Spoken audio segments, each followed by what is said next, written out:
Come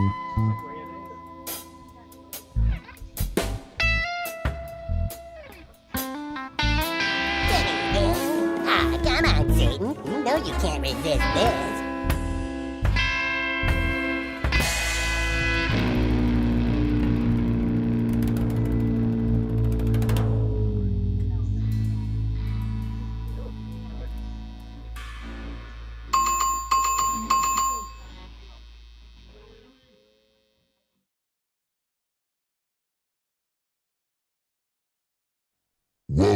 Welcome to the 21st Century Suffragettes cast. They flipped the bitch switch. We've already won this fight. We've already won this battle. We are not going back, not on our watch. Make sure to like, share, and subscribe. Thank you, family. Fuck it. Do it live. I'll write it and we'll do it live. That's right. That's what we do here at 21st Century Suffragettes. I'm Diane Russell. We've got Benny Russell. We've got Lindsay. And we've got Sage with us today. Thank you guys so much for joining us. I'm so tired. I don't even know where to start. I'm so fucking tired. Girl, I got you. I am bursting at the seams. I have been just flooding my eyeballs with... All right, then go. Yeah, go. Start it. Go. You start. Okay. Go. Okay. Mark, it's set. Go.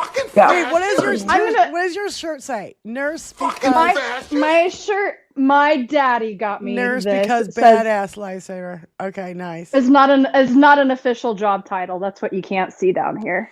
All right, so, little letters. Okay, got it. All right, cool shirt. Shoots. All right, go. I'll just start on a light note. The new South Park is amazing. Yes. That's the first thing I watched this morning. And they totally went after Christy. They went hard after her. Jeez, did you melting off her face? Yes. And like dancing on the floor at Mar-a-Lago when it's on the loose. Oh my god! Yeah, it was hilarious. So go ahead. And I'm trying not to ruin all of it, but just the running gag of her shooting like every dog in the fucking episode that she encounters. It was just at least 5 or 6. Yeah. It was 8. She killed 8 dogs during the fucking episode. And the fact, I don't know if you caught this, Diane, but okay, there's one spoiler. They round up Dora the Explorer. They actually raid a Dora the Explorer concert to raid all the brown people. This is what I'm like. That's like the thing throughout the whole thing is that they're only targeting brown people. That's like the theme throughout the episode. Yeah, and her face keeps melting off of her face, and her glam squad has to come put it back on. Like have a NASCAR like fucking pit crew put it back on. I love that. Like that. You know you can't resist this. Seriously saved my life. And JD, I don't know if you caught this. There were a couple subtle things that I caught. At one point, JD Vance asks, when Dinky and Satan are like right next to each other, JD Vance runs in with baby oil, call back to Diddy, and says, do you want me to lubricate Satan's asshole? And if you look behind him, there's couches with holes in it. And it's subtle shit like that. If you look at all of the couches, look at all the couches. I miss the couch with holes in it. Oh, and I don't know if you caught this too, but Mr. Mackey is like, running down the hallway, opening all those doors, and he opens one, and Dora the Explorer is giving an Epstein-like figure an inappropriate massage. It is so fucked up, and it was so good. You have to watch it like 10 times just to see all that little subtle shit in the background, Like well, here's the thing. I'm chronically on Reddit, and so like people were breaking down the episode, so I knew what to look for kind of going into it. Like people were calling out already like the little subtle hints. Right. And Charlie Kirk, well, and then the painting was in the background of Dinky naked from the first episode. the painting. So he's got a little. I think they're gonna have one of those paintings in every episode. Like I really do. And I think it's hilarious that it was in the ICE recruiting center that Mr. Mackey went to. And it's just like a picture of Dinky with like a kimono open. It's disgusting. It is so Pillows, disgusting. kiss my ass. I'm totally off Put that in subject. your Benny, book. did you get your package? No, not yet. Okay. But I wrapped up the mushrooms in a little tissue so they don't get broke. They're ready to go in the mail. But I also, come here. I also put them on chains. Aww. Aww. There you go. So I can wear Dinky's mushroom around my neck all day long. Yes. Remind everybody you know that the president has a mushroom dick. Yes, like back in the day that they would do with ears or something. Yes. The one thing I will say is that I love that they didn't use like a legit picture of JD Vance. That they used like the baby meme JD Vance. Yeah. as Oh his- my With the God. hair and the face. Yeah. Yeah. Yes. And so Fucking like dead. I really do think like even if he does become president in these next couple of years, if Dinky drops dead or whatever reason, like there's already like a propaganda machine against him with South Park. Mhm. Like they're gonna start making more references to him being a shitty person too, and I'm here for it. Oh, I'm totally here for it. Yeah. All day long and twice here on for Sunday. I just if anybody wants a breakdown and they can't find the full episode online, they don't want to pay for Paramount or whatever. Pod Save America just did like a breakdown of like the biggest parts, like an Oh, nice. overall view. And it's like 13 minutes. I highly recommend it. I think you can get it on I'm YouTube. iffy on Pod Save America. They are spot on some things and fuck off on the other. But I will give them props that they did a really good breakdown of the episode. Let me just see, because I think you can get it on YouTube. Oh, you can? Okay. I couldn't find the first episode anywhere, so where shall we start? So the FBI is going to go to Illinois and round up the Democrats from Texas? Yeah, Is that good what I'm luck. hearing? Pritzker's going, fucking fuck luck. you. Good. They can enjoy Yeah. our lakes here, but they're not fucking taking anybody out of the state. No. No, Nope. they're They've not. already had, well, and after we talked, they had a bomb threat at the hotel the next morning. And I Yep. found out how they found that out. There was a right-wing reporter that has White House credentials that went to Illinois specifically to dox these people. Mhm. We're making content outside of the hotel. We're pinning on a map where they were specifically. That's domestic fucking terrorism. Yeah. Yeah. Why is no one calling that shit out? Yeah. We just had two Democrat I too. state representatives killed Murdered. and two Yep. others shot Yep. just a few months ago. Yeah. We're so far beyond like We're in it. We're in anything. fascism We're- right now. Yeah, dude. we're in it. Oh yeah. Benny, It's do you want to bad. say something? sorry, Well, I Benny. type it everywhere that I go that MAGA is not a political party. It's an absolute domestic terroristic cult. Yeah. Yeah. So, you Yeah, know, so- I've been screaming that for, a few years now. Yeah, absolutely. So I looked at Texas's constitution because I'm from Texas and that's my shit. So Mhm. unless they cannot be arrested unless it's like terrorism or something really devious, and I don't know how the hell they're going to try to convince anybody in Illinois of anything so horrendous, after they've already tried to claim that they, they're using the wrong money to go and do this, to leave and all that. It's ridiculous and it's tiring. I'm wondering how this is going to be backed up, because somebody's got to step up and stand up, like Newsom would if it were happening in California. I believe he would stand up. The So Illinois I'm- Pritzker is a fucking Illinois badass. Pritzker Yeah, Yeah, is already Pritzker's what I not was gonna taking any say. shit. Yeah. I'm going to watch. Yeah, I'm fully convinced we're going to watch Pritzker stand up in a way that we have not seen him stand up. We yet. are. And good for him. Good for him. I have a- think have a clip from him. already. Go ahead. Oh, good. I think they already have, after the bomb threat, I think he already has like security all the time around them. And I say, why aren't these people, why are they staying all at one hotel? They need to be spread around. Yeah. They need to be moved. Malcolm they need to not be. Malcolm Nance called this out. He said they're going to try to fucking arrest these Texas Democrats. And they're gonna, and so my suggestion is to you Democrats, he said this yesterday on Stephanie Miller. Keep moving around. Don't stay in the same place. Ride in somebody else's car. Don't ride in your state car. And don't use your fucking cell phone. Use a fucking burner phone and fucking quit using your cell phone. Those are all things that he absolutely said to these Texas Democratic representatives who bolted. They're in New York. They're in Chicago. Fine. I don't give a shit. Don't stay in fucking one place. That is just stupidity.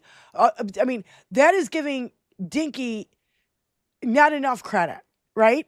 This motherfucker is sadistic as fuck. And then 2 seconds later, we get a fucking bomb threat at that fucking hotel.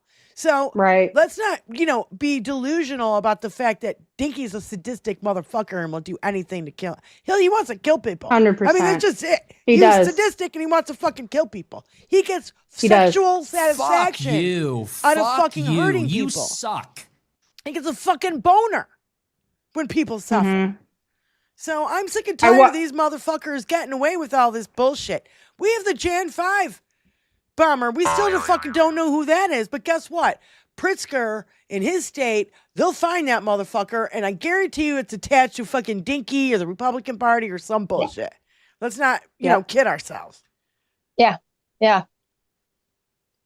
I did see that Missouri, Florida, and Indiana have already started talking about their redistricting efforts. I saw that. Ohio, forgot about Ohio. New York. I hope Michigan does it too.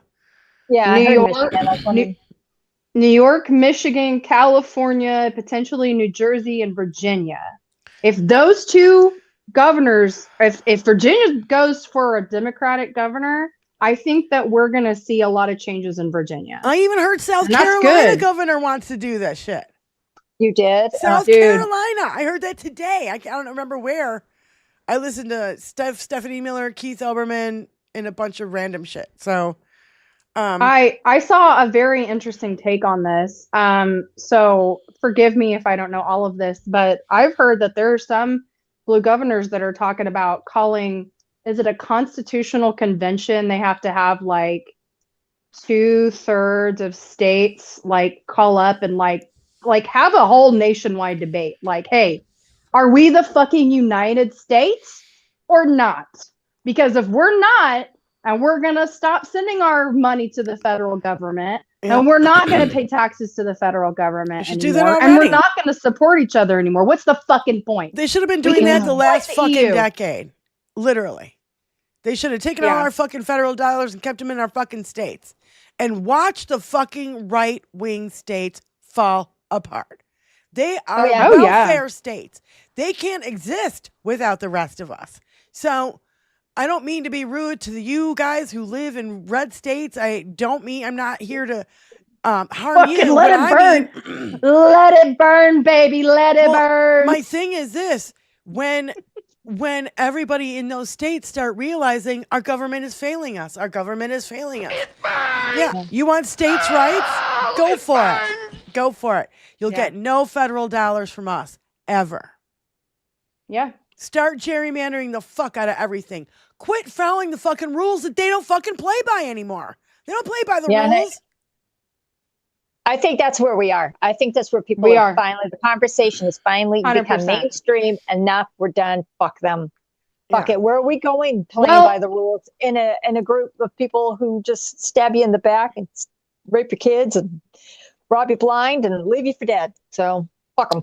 Well, and you saw Dinky say today he wants to have a census. The mid decade distancing. Sure, let's do a census every 5 years. We'll still do the same fucking thing and we'll fuck you over. Who was president the last time the census was done? Yep. Yeah. Yeah. It was Trump. Yeah. Like it was him. And hilariously, do you know which states are going to lose out the most on if we were to do that and if we were to stop counting non-citizens in our census? Florida, Texas, California, New York. Like it's going to be tit for tat. Texas would stand to lose 5 million people in their census alone. Florida, 3.5 million. Do you think this is all about redistricting, or do you think this is coming off of the numbers, the jobs numbers that were manipulated, and him wanting to claim that because of the new census numbers, it shows that they were able to successfully remove all of these people who are immigrants? Is that what you think he might be trying to do as well? Because I feel like it's not going as well as he wanted. The ICE ages have all been redone because they don't have the number of ICE applicants as they would like. And it's not working as quickly as they want or whatnot. I saw something interesting about this. There was a study about how ICE is operating in blue states versus red states. In red states, they were mainly detaining and deporting people that were already in prisons or jails with minimal raids on work sites or in Home Depot type places. But in blue states, it's the complete and utter opposite. Yep. They haven't even touched their prisons or jails. They showed up in a Penske rental truck. Don't even get me started with Penske.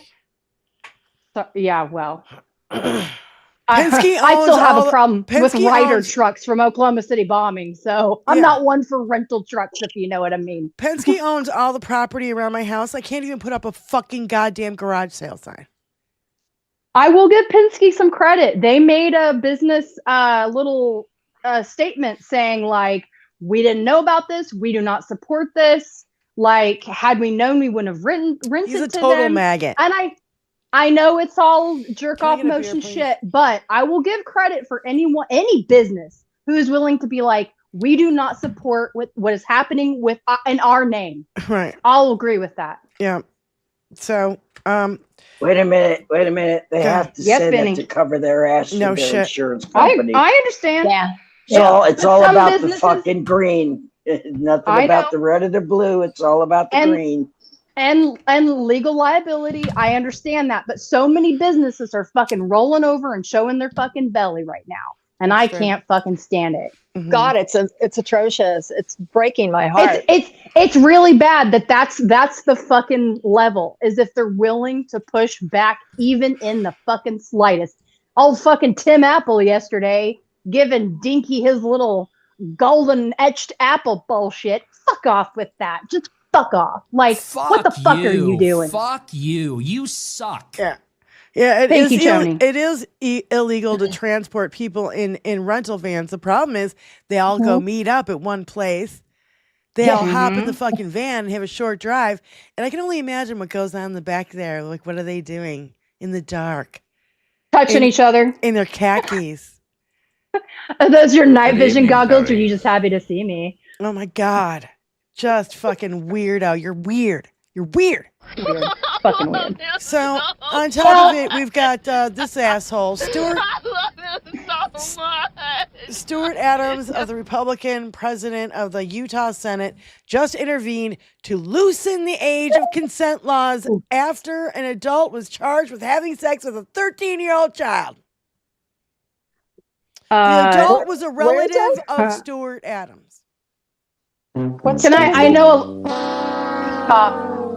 Utah. So I'm not too surprised because it's Utah and there's a lot of fucking fundamentalists there that, prey on very young girls and grooming from a young age. I learned about this case because I read this and I was like, what the actual fuck? Like, I swear to God, are all the pedos coming out to play? Yeah. Yes. Yeah, they are. So I'll tell you what happened here. So this is a couple years in the making. This just got signed into law. So the whole reason this came up is because a relative of this state representative was an 18-year-old guy. Okay. He assaulted and I don't know if I can say esdomized if you can sodomize. Say it. Just say it. I don't know if I can say that. Just fucking say it. I'm not gonna fucking tiptoe around these fucking issues anymore. The raped and sodomized a 13-year-old. And they changed the law. This is how they changed the law. If the 18-year-old, if they were both in agreement, that's what the state law was changed to. I know what you're going to say. If they were in mutual agreement that it was fine. A 13-year-old cannot fucking consent. A 13-year-old cannot consent to sexual activity. Right. They can't. They cannot make any decisions for themselves. Nope. So I don't know how this is okay in Utah, but you're not beating the polygamy and child rape allegations. You're really fucking not. Like, you're setting your own selves back. You're really sick. And how? I just. It's really sick, though. It's really sick that that's the language that they put in to pass this bill. All right, sorry. Tony's yelling at me because we didn't play the Pritzker video. So let's play the Pritzker video. I'm sorry, Tony. I'm on fire today. I got pistols fucking blazing. All right, let's go.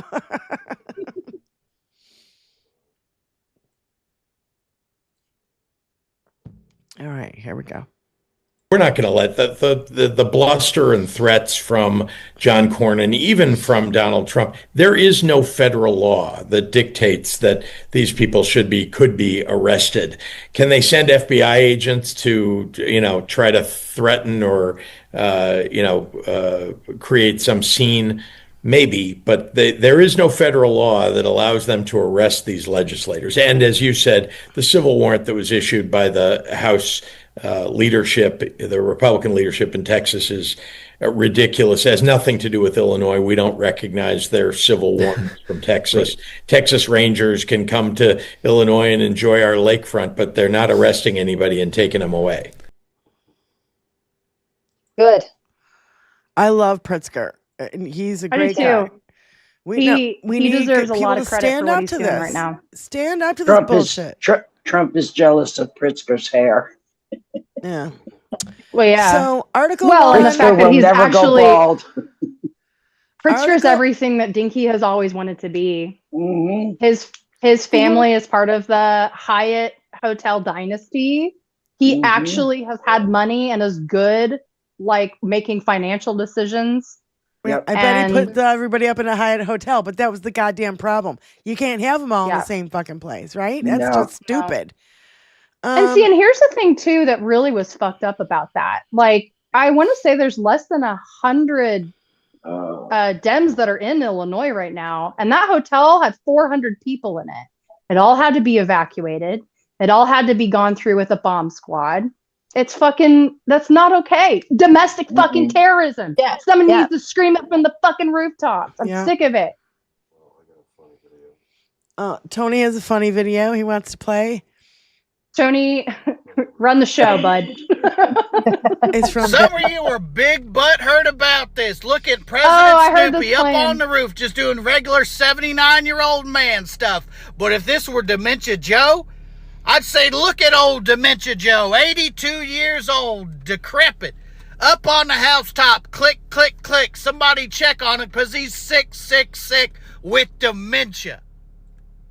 But since it's Trump, look at him. You seen him. He was strong as a bull, 79 years young. The Secret Service didn't even know he was up there.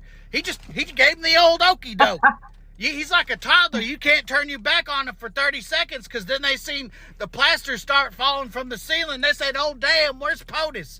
He's just up there owning you libs, and you can't handle it. You libs said the president shouldn't be on the roof. That's too much power for one man. And he said, you go ahead and watch me. Even the fake news media, they said, President Snoopy, what are you doing up on the roof? And he said, owning the libs. He's just plotting and scheming. Everybody's playing checkers, and he's just playing 34 double D chess. Just really big Sidney Sweeney chess. Jesus Christ. But the thing that pissed me off was you people, and I do mean you people, You were saying, oh, look, it's Diddler on the roof. That's disgusting. Nobody even brought up the Epstein list. I surely didn't. It's not real, the Epstein list. It's fake, it's fabricated, altered by Barack Hussein Obama and Hillary Clinton. It's not real. By the way, I'm talking about the Epstein list. It's not a big deal. And did I mention it's not real? So today I'm raising my emotional support beer to President Snoopy for distracting me from the Epstein list, which is not real. Somebody said, I like Diddler on the roof, and somebody said fat on a hot tin roof, and I'm like, I like that one. Yes, yes. Somebody asked me what he was doing up there, and I said he's plotting the course for the Melania Trump International Mini Golf Course and final resting location. I saw somebody say, somebody posted, live your life so the whole world isn't screaming, jump! Jump! Jump! Dude, everybody did. Like, everybody thought it. Like, oh no, don't. Don't jump, Daddy. Don't jump. He was up there eyeballing how he was going to point the missiles he wants installed on top. Yeah. Nothing like killing yourself. Peter Shansel. Oh my God. Peter Shansel, he said Trump playing 34 double D dementia chess. 34 double D, meaning a bra size. Yeah. Mm-hmm. Yeah, what Oh a my fucking God. idiot. Hey, It's so can we talk fucking about embarrassing. Can we talk about the Epstein dinner that got found out and had to be canceled? Not canceled. It's a secret Epstein meeting that wasn't so fucking secret. That had to be fucking canceled because it was a secret meeting and Dinky wasn't supposed to find out about it. And when Dinky found out about it, he threw a fucking conniption fit and was like, oh my God, you can't do that. And I love that conniption fit was like caught in the Oval Office. He's like, "You're throwing a party without me, JJ? Explain yourself." What do they call it? Fear of missing out. Fear. FOMO. Yeah, FOMO. FOMO. Yeah. FOMO. Fear of missing out. He's like, you're throwing a party and I'm not invited? Like, dude, you realize everyone around you is plotting against you and hates your fucking guts, right? Like, I saw Scaramucci. I have mixed feelings about the guy, but I saw him. Yeah, me too. I dig his vibe, but he still feels like a Republican to me. He still has dealings with Elon Musk I can't trust. Anyway. Ew, yeah. I know. Yeah. So he was on Kara He's a big Swisher's podcast. Bitcoin too, dude. Fuck Yes, Bitcoin, yes, that's right. I get it. Yeah. Like, I get wanting to stay hip and be on the next level of whatever the next big thing is and be rich from that. Like, I get it. It's just not something I understand, nor do I fucking care about, nor would I ever want to associate with people that do that kind of shit. Anyway, he was talking about how Dinky, his whole existence is that his own self-hatred drives all of his actions. And how, like, whenever you're in the very core, like, he's the nucleus, and like the first like rung around him, his first orbit, everybody fucking hates him. Everybody hates him. Bitches about him all the time. Susie Wiles doesn't want to be there. Pam Bondi is trying to cover her ass.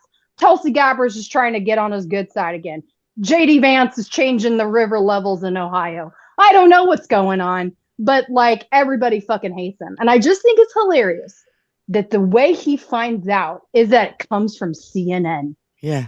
CNN was the one who breaks the fucking story that all of the people that have any sort of levers of power around him were meeting without him. People are planning for you not to be here anymore. Well, that's what I mean. It never happened, Tony. They had to cancel it. It wasn't really a dinner. It wasn't a dinner. It was a meeting. It was a strategy session. Planning a 25 party for someone. So we'll cancel it. It says White House Chief of Staff Susie Wiles, J.D. Vance, AG Pam Bondi, FBI Director Kash Patel, and Deputy AG Todd Blanche are expected to meet Wednesday evening at Vance's residence to discuss the Trump administration strategy relating to the Epstein case. And then, what's his name? JD Vance came out and he goes, "There's no meeting. There's no meeting. No meeting. Yeah, no. There's no secret meeting because your meeting was found out, you dumb motherfuckers." Yeah. So do you guys think secret's not a secret anymore? Or do you think it was about the cabinet getting together to talk about the 25th and how and when to do it? I think they are realizing that this Epstein thing is not going away. Yeah, exactly. Right. And it's only going to get worse. And now, no matter what is released, no one's going to believe them.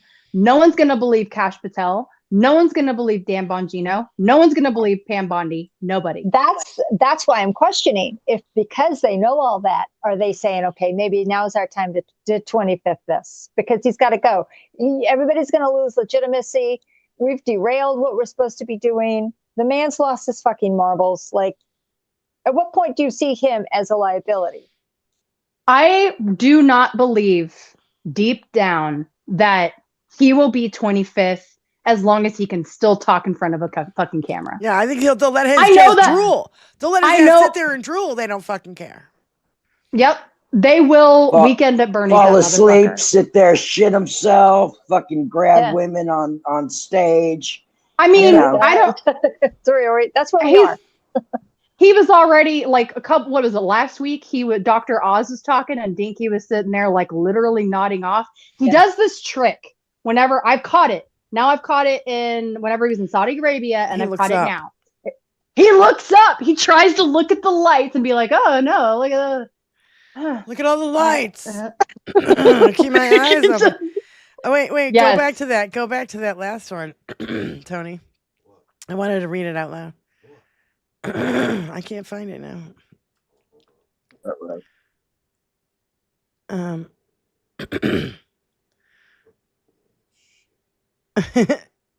Damn it.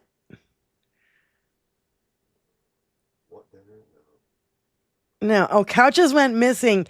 They knew Sofa Lover was having a party from Belfast Pop. That's funny. Couches were missing. They went missing because they heard he was having a party and they all want to scram. Fucking A.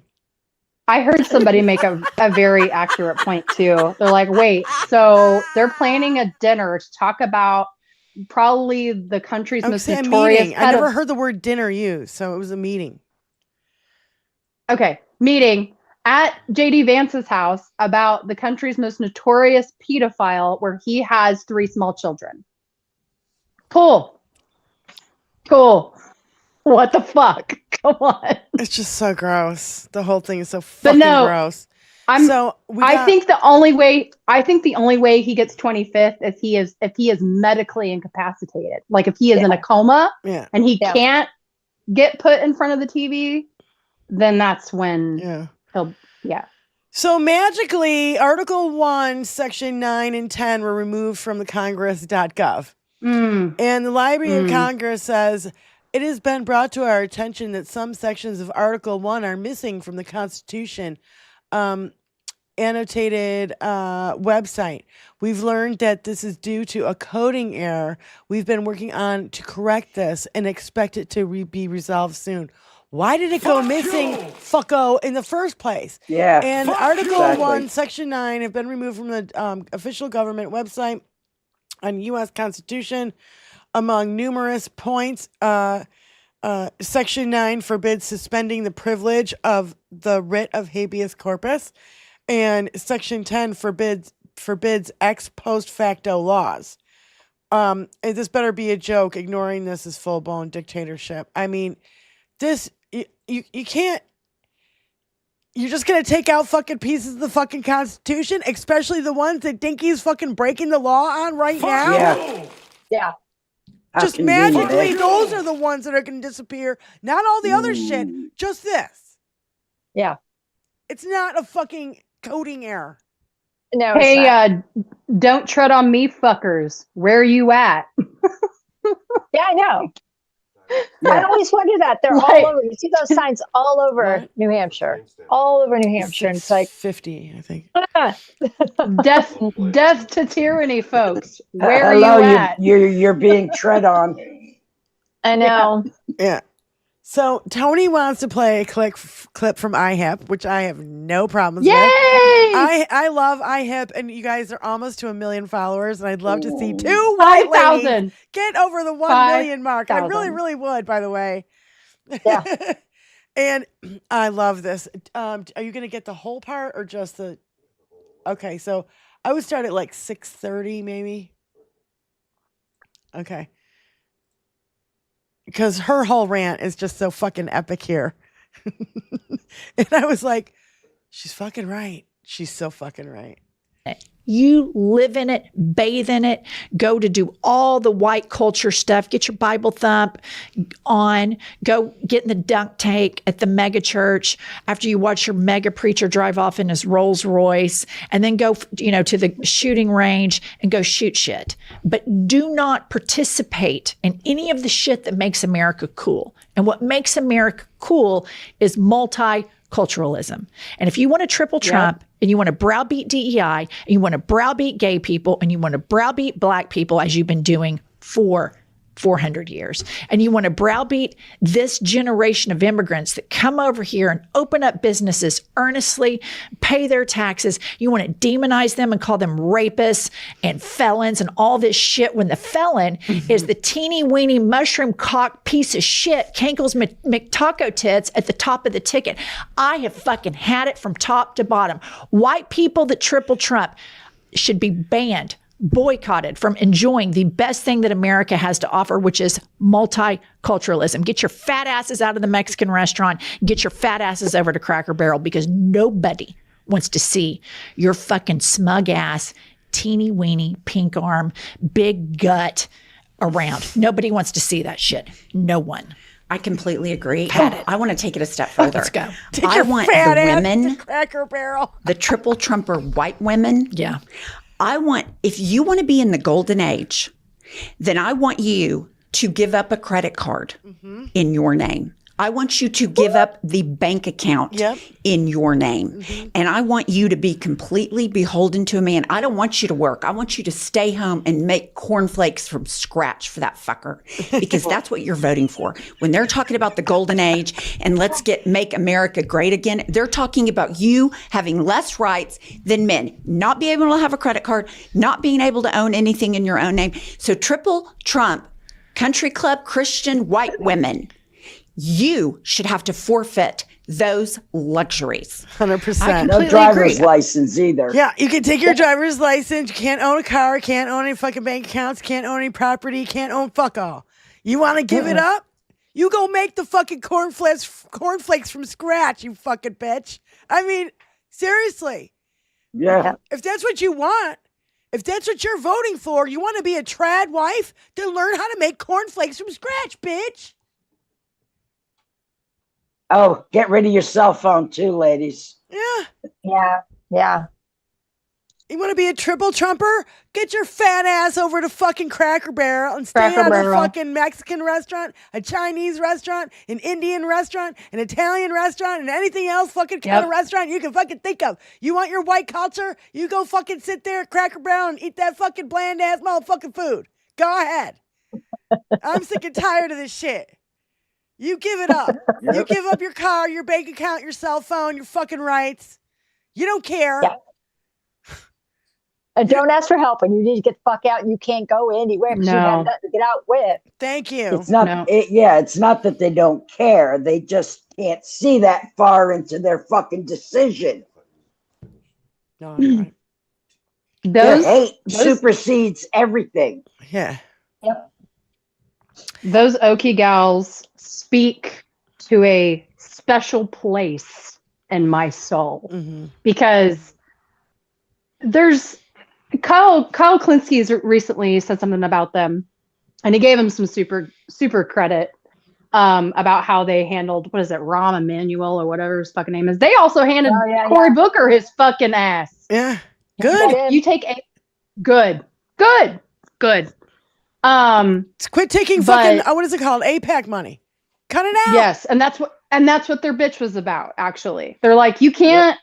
Like, you can't get on board with Mom Donnie. You can't stop taking AIPAC money. You can't speak out against Israel. Like, what fucking good are you? Like, pretty much. Well, the other thing is, I heard also that Democrats can't stop taking PAC money because Republicans do it at such a massive fucking level.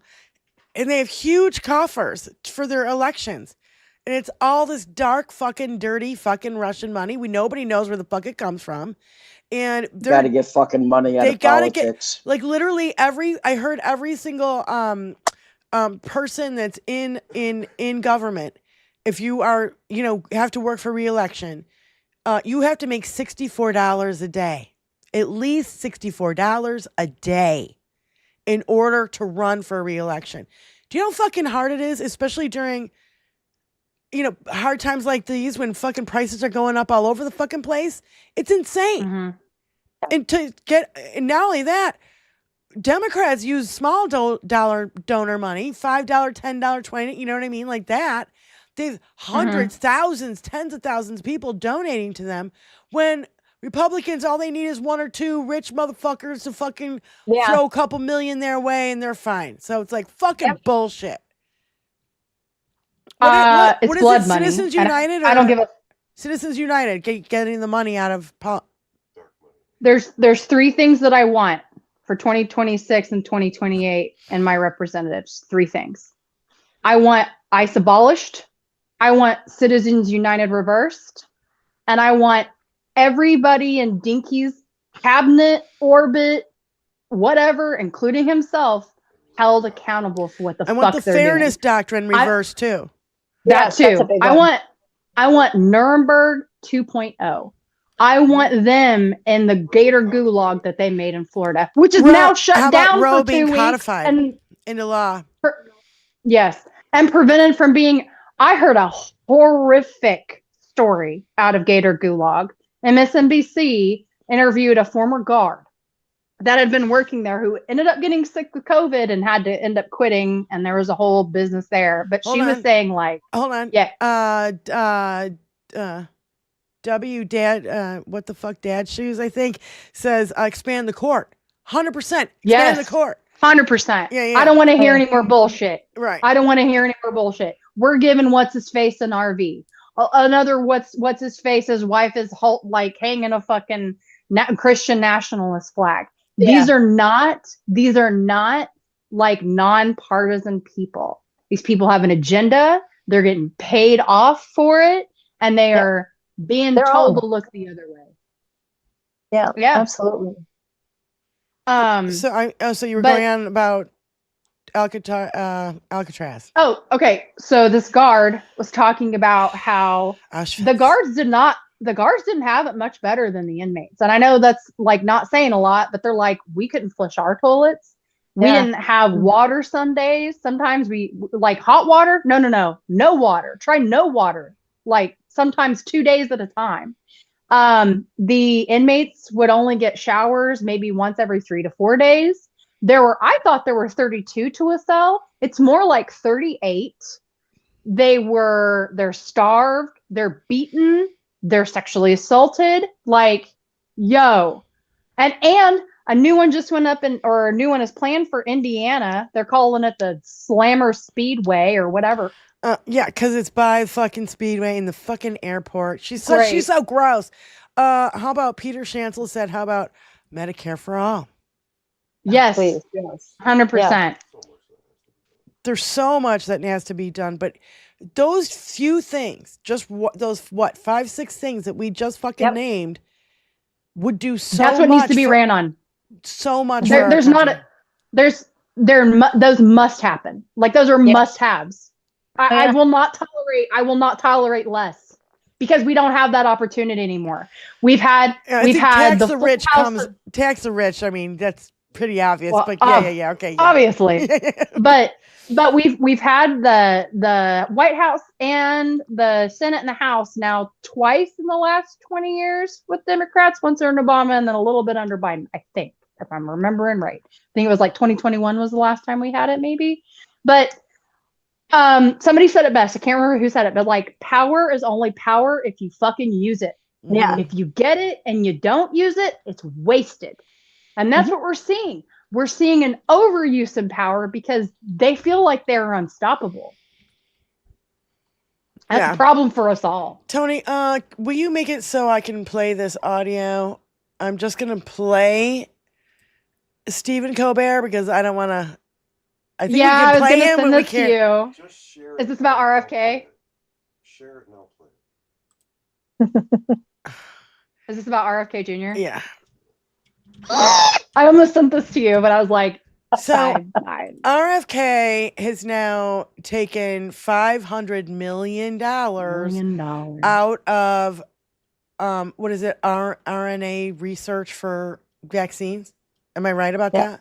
Okay. Yeah, the mRNA. Yeah. mRNA. I'm sorry, I keep saying that right. Yeah. Kennedy cancels nearly $500 million in mRNA vaccine contracts. Maybe it isn't ideal to have a crazy lawyer with no medical background who obviously doesn't look after his own health in charge of looking after ours. I mean, this, and I just love what. Okay, don't play the video. Oh, there's bad news of fans of Living because Health Secretary RFK Jr. just pulled $500 million in funding for vaccine development. Now, we have 10 more months of this show, and I want to give a measured, nonpartisan response here. You roid-addled Nepo Carney. Roid-addled Nepo Carney. Roid-addled Nepo Carney. Yeah.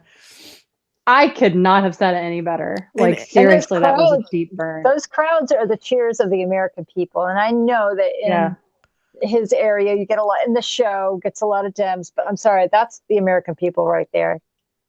Well, and Dinky was asked about this. Yeah, and then he Dinky was asked about and then this. he said, he goes on to say, fuck you, you roadkill munching Luddite human Slim Jim. Yes. So Dinky was asked about this. Dinky was asked about this in this. Wait a second. If any of us saw RFK Jr. on the street and he wasn't wearing a suit but was dressed as a homeless man, that would suit who he is better than the position that it got him in. Mm-hmm. Yeah. I mean, you could literally probably take a homeless person and put them in there and they'd do a better job. Right. Because they actually know what needs to be done. Yeah. This guy is a full-blown conspiracy theorist. Oh, my God. Dr. Redlener was on Stephanie Miller this morning, and he's like, I'm getting real scared. This is really fucking freaking me out because this is not just, it's also they're also defunding all of our, the research going on at the universities and all these colleges and stuff. Yeah. And he goes, where do you think all that the new ideas come from? That's where all the new ideas come from and fresh ideas and how to fucking, in all the funding that goes into these colleges and these universities. It's a major thing, and it's a major thing for a reason. It's a major thing for a reason because they actually, the mRNA vaccines take about 6 months to a year. Whereas the old way we were doing before takes 10 fucking years to fucking come up with a fucking vaccine. Yeah. By the time we get our next fucking pandemic, right? We don't have 10 years to fucking wait. Diane, do you know who was pretty much solely responsible for jump-starting the mRNA vaccine program? Any guesses? Fauci. Who? Fauci?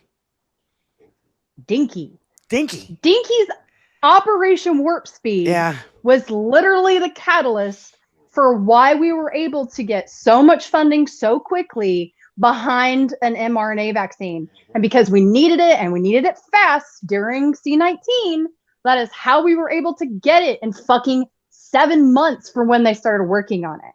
And you know what's funny? He was asked about that in the Oval Office. And I don't think he had put 2 and 2 together that all this money was just taken away from the thing that he wants to brag the most about. And there's been rumors about him calling RFK Jr. Why do you think RFK Jr. is doing all this crazy shit, other than he's crazy? But Dinky keeps calling him on a daily basis, asking him why American people aren't healthy yet. I heard that. Oh my God. Why are they healthy? It's been 6 months and how about we're all losing our fucking mind because you're our fucking president, you asshole. And just to be clear about something else, and the reason that we got, as a country, we got some of the first shipments of the C-19 vaccine. Again, I got it in December of 2020 and my second dose a couple weeks later. So the reason we got it is because we were at the forefront of the research and development of that shot. Right. That is why. It wasn't some fucking conspiracy. It literally was every doctor, every researcher, every infectious disease, every pathologist everywhere in the world was like, holy fuck, we've got to get together and solve this fast or billions of people could have died. Yeah. What do you say, Tony? What? Remember the chick that passed out? This shit has me hot. This shit pisses me off. I can't hear what he's saying. Wait, what? The nurse that got the shot and she passed out. When? Tell Lindsay, she knows. Some nurse passed out when she got the vaccine or something, and on camera. Yeah. Who passed out? A nurse or something. Okay. Like back in the day, back in the beginning of C-19, is that what you're talking about? Yeah. Do you know how many fucking people have a fear of needles? Yeah. Yeah, they pass out. A lot of fucking people. I was a PIC nurse and IV nurse for 2.5 years. Do you know how many times I had to be like, you're not going to feel what I'm doing. I'm not fucking good. Calm the fuck down. Mm-hmm. If you clench down, your veins clench down, and it's making it that much harder for me to put an IV in you. And then if you fight me, I'm going to have to poke you again. So if you sit down and shut the fuck up, I can get this settled for you real quick, and we can both go on our merry fucking way. People pass out from all kinds of reasons. I'm sorry. I'm real hot about this. Like, you're a joy as a nurse. I am. I fucking am. But that's what the right latched onto. That's why so many people died, because they were like, because of people like fucking RFK Jr. going, vaccines don't work. Right. And he even said, all the mRNA vaccines, they don't help with upper respiratory problems. Fucko. The reason he's going after that, and I can tell you why, it wasn't just the C-19 shot that was recently developed as part of an mRNA vaccine revolution. It was the RSV vaccine. And if you know anything about if you know anything about RSV, when I went through nursing school a decade ago, it mainly only affected kids under the age of 3, 2 years old. Babies. It was really just babies.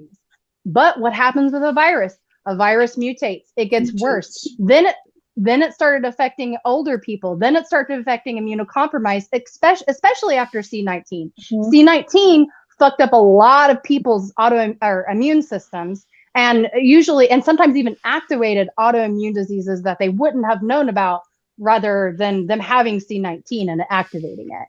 So I think there's a great misunderstanding during C-19, and it was that the vaccine was not to prevent you from getting it. Yeah. That's impossible. Yep. It was mutating. It was too novel, and it mutated far too fast for us to ever achieve herd immunity, which would have taken at least 95% of the people by either getting it and getting immune, or getting the vaccine and getting immune. And that just didn't happen. It didn't fucking happen in 3 years. No, the Sorry, we have too many vaccine people. saves you from getting so sick and almost dying. You could die. Yeah, it 100% did. So that and I will tell you, it doesn't prevent you from getting it.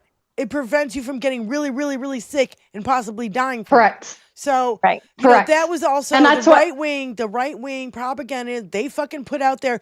They said it would prevent you from getting it. No, nobody fucking said that. No, they didn't. That's something you all made up in your fucking head. So, I kind of want to get off this subject, because vaccines are a very dangerous subject for us to talk about here. I understand. On our show. I understand. Because they love but to the crush us whole with, the whole RSV thing, it's a new mRNA vaccine. And I just think that, again, there's a misconception that it would stop you from getting it. Yeah. But in reality, it's just like C-19. It's to prevent a hospitalization or severe illness. Move on. Well, it's just like the flu or any other thing, preventive thing that you do in order to, keep yourself healthy. Just because you wash your hands doesn't mean you're never going to get sick. That's right. Oh, right. You can walk through someone sneeze or cough and get the fucking flu or cold that they just got. Yeah. Like, hello. Or poison oak. Tony just had fucking poison oak, and now I'm feeling all itchy. And I feel like it's all over me now, too. You know what I mean? Yeah. Like, I'm like, and I feel a little twinge and a fucking little itch because he's got it. And his eyes were all swollen. He probably touched his face, and it was really bad. And so, and so I got him all this medicine, this poison ivy, ketamine. You know what I mean? Like ketamine, not calamine. I say that shit all the time, man. Where are you getting ketamine, girl? Do not take ketamine for anything. Oh no, Tony, are you okay? Yeah, she's eating you ketamine. She's poisoning you, Tony. Oh my God. I'm trying to kill him. Do the chickens have large talons? I'm getting him the pink stuff you put on your fucking whatever. Calamine lotion. Pink ketamine is what Diddy had. What the fuck is happening in your house? Make you gay. I thought that was Pepto. Gay. Oh my God. Satire. Holy We're shit. totally kidding. Yes, satire. It's calamine. It's calamine, chat. Yes, calamine, not. Oh my God. I don't even know why this came out of my mouth. You know what? It's the mine. It ends in mine. It starts with a. It ends in mine. I get it. It's okay. It's okay. Well, and the funny thing is, there wasn't any calamine lotion on the fucking on the shelf. And in this, the pharmacist chick came out from behind the counter and she's like, "Here, take this one. It's got the stuff without the pink stuff in it." Yeah. And I'm like, I would have never known that. Thank you very much. Yeah, it comes clear now. Yeah, it does come clear. What's that? You don't have to dab it on. Clear now. Dab it on with cotton balls anymore, like Goldie Hawn and Overboard. It's called Didn't she have? It's called Techno. And by the way, it was the last shit on the fucking shelf because we're having a major fucking epidemic of fucking poison ivy, poison oak, poison sumac here. I don't know. It's everywhere. Yeah. Well, and bug bites too, I'm sure. Bugs have been terrible this year from what I hear. Yeah. If they made ketamine cream, I'd probably have to try it. Fuck yeah. From Pepper. Can I tell you? So, can I tell you guys a crazy nurse story? Wait, I want to know. It's not about. I want to know what is like ketamine as a cat tranquilizer. Yes, am I right about that? It's an everybody tranquilizer. It is an everybody tranquilizer. Well, okay, so it is a night. Okay, what does it make you feel like? Drug. Like, what does it do to you? Makes you feel like you've just been knocked into another alternate universe, and you can't. Yeah. You're not at one with this place. Is that speaking from experience, Benny? No, well, not personal experience, but I've seen the effects on other people. You've snorted it has it. Yeah. What? Ketamine's pretty common. Wait, Tony, get on mic. So many people have an opioid tolerance that they use a lot of ketamine if you have a known opiate tolerance. It's a horse tranquilizer? It's very heavy duty. Tony's on mic. It's a fucking tranquilizer. Mm-hmm. Okay, go ahead. I want to hear about Tony snorting ketamine. Tell me about your space mission. I was in South. Oh no, was it? Where the fuck was I? Burning Man? It's Burning Man, wasn't it? He was in Arizona, Miami. No, Florida. Where fucking? Ibiza? What's his name was killed? Palm Beach? No, the famous. You're not giving us a lot of hints here, bro. Oh God. Who Alabama. was killed? South Beach, the famous guy that got killed by that guy. Versace? Versace. Yeah, you're on South Beach. Giovanni Versace. South Beach, yeah. Yeah, Miami. You go to Ultra? Were you in Ultra?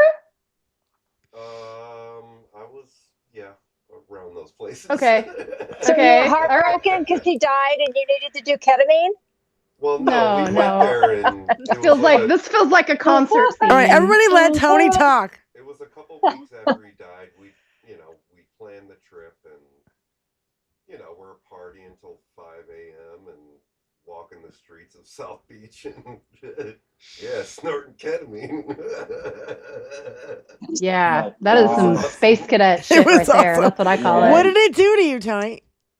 Get you high like coke. Yeah. Like high like coke, like you trip too a little bit, or no? Okay. No, it's like a euphoric. Bye. Get the fuck out of here. It was a terrible story, and you suck at telling stories. I like my version better. So it's like a euphoria. It's like pain relief, euphoria, tranquilizer. That's a good way to put it. We would give it a lot. It gets given a lot in trauma situations, much like they would used to give morphine to soldiers for combat whenever they were just. He's taking morphine too after he got his motorcycle. But that's what they'll give. They'll give ketamine either IV or aerosolized. They can give it aerosolized too. They can give it in a gas, and it will fuck you up. I just want to give you an update. I've just given it. I just want to give you personal update number one. Bonsai. I need the status of the bonsai stat. Well, I had to replant that one that I planted upside down. Okay, good. The personal story number one is Tony already bought the greenhouse. So it's coming. It's on the way. What? And I will be like, oh my God, welcome to my totally awesome fucking greenhouse. Oh my God.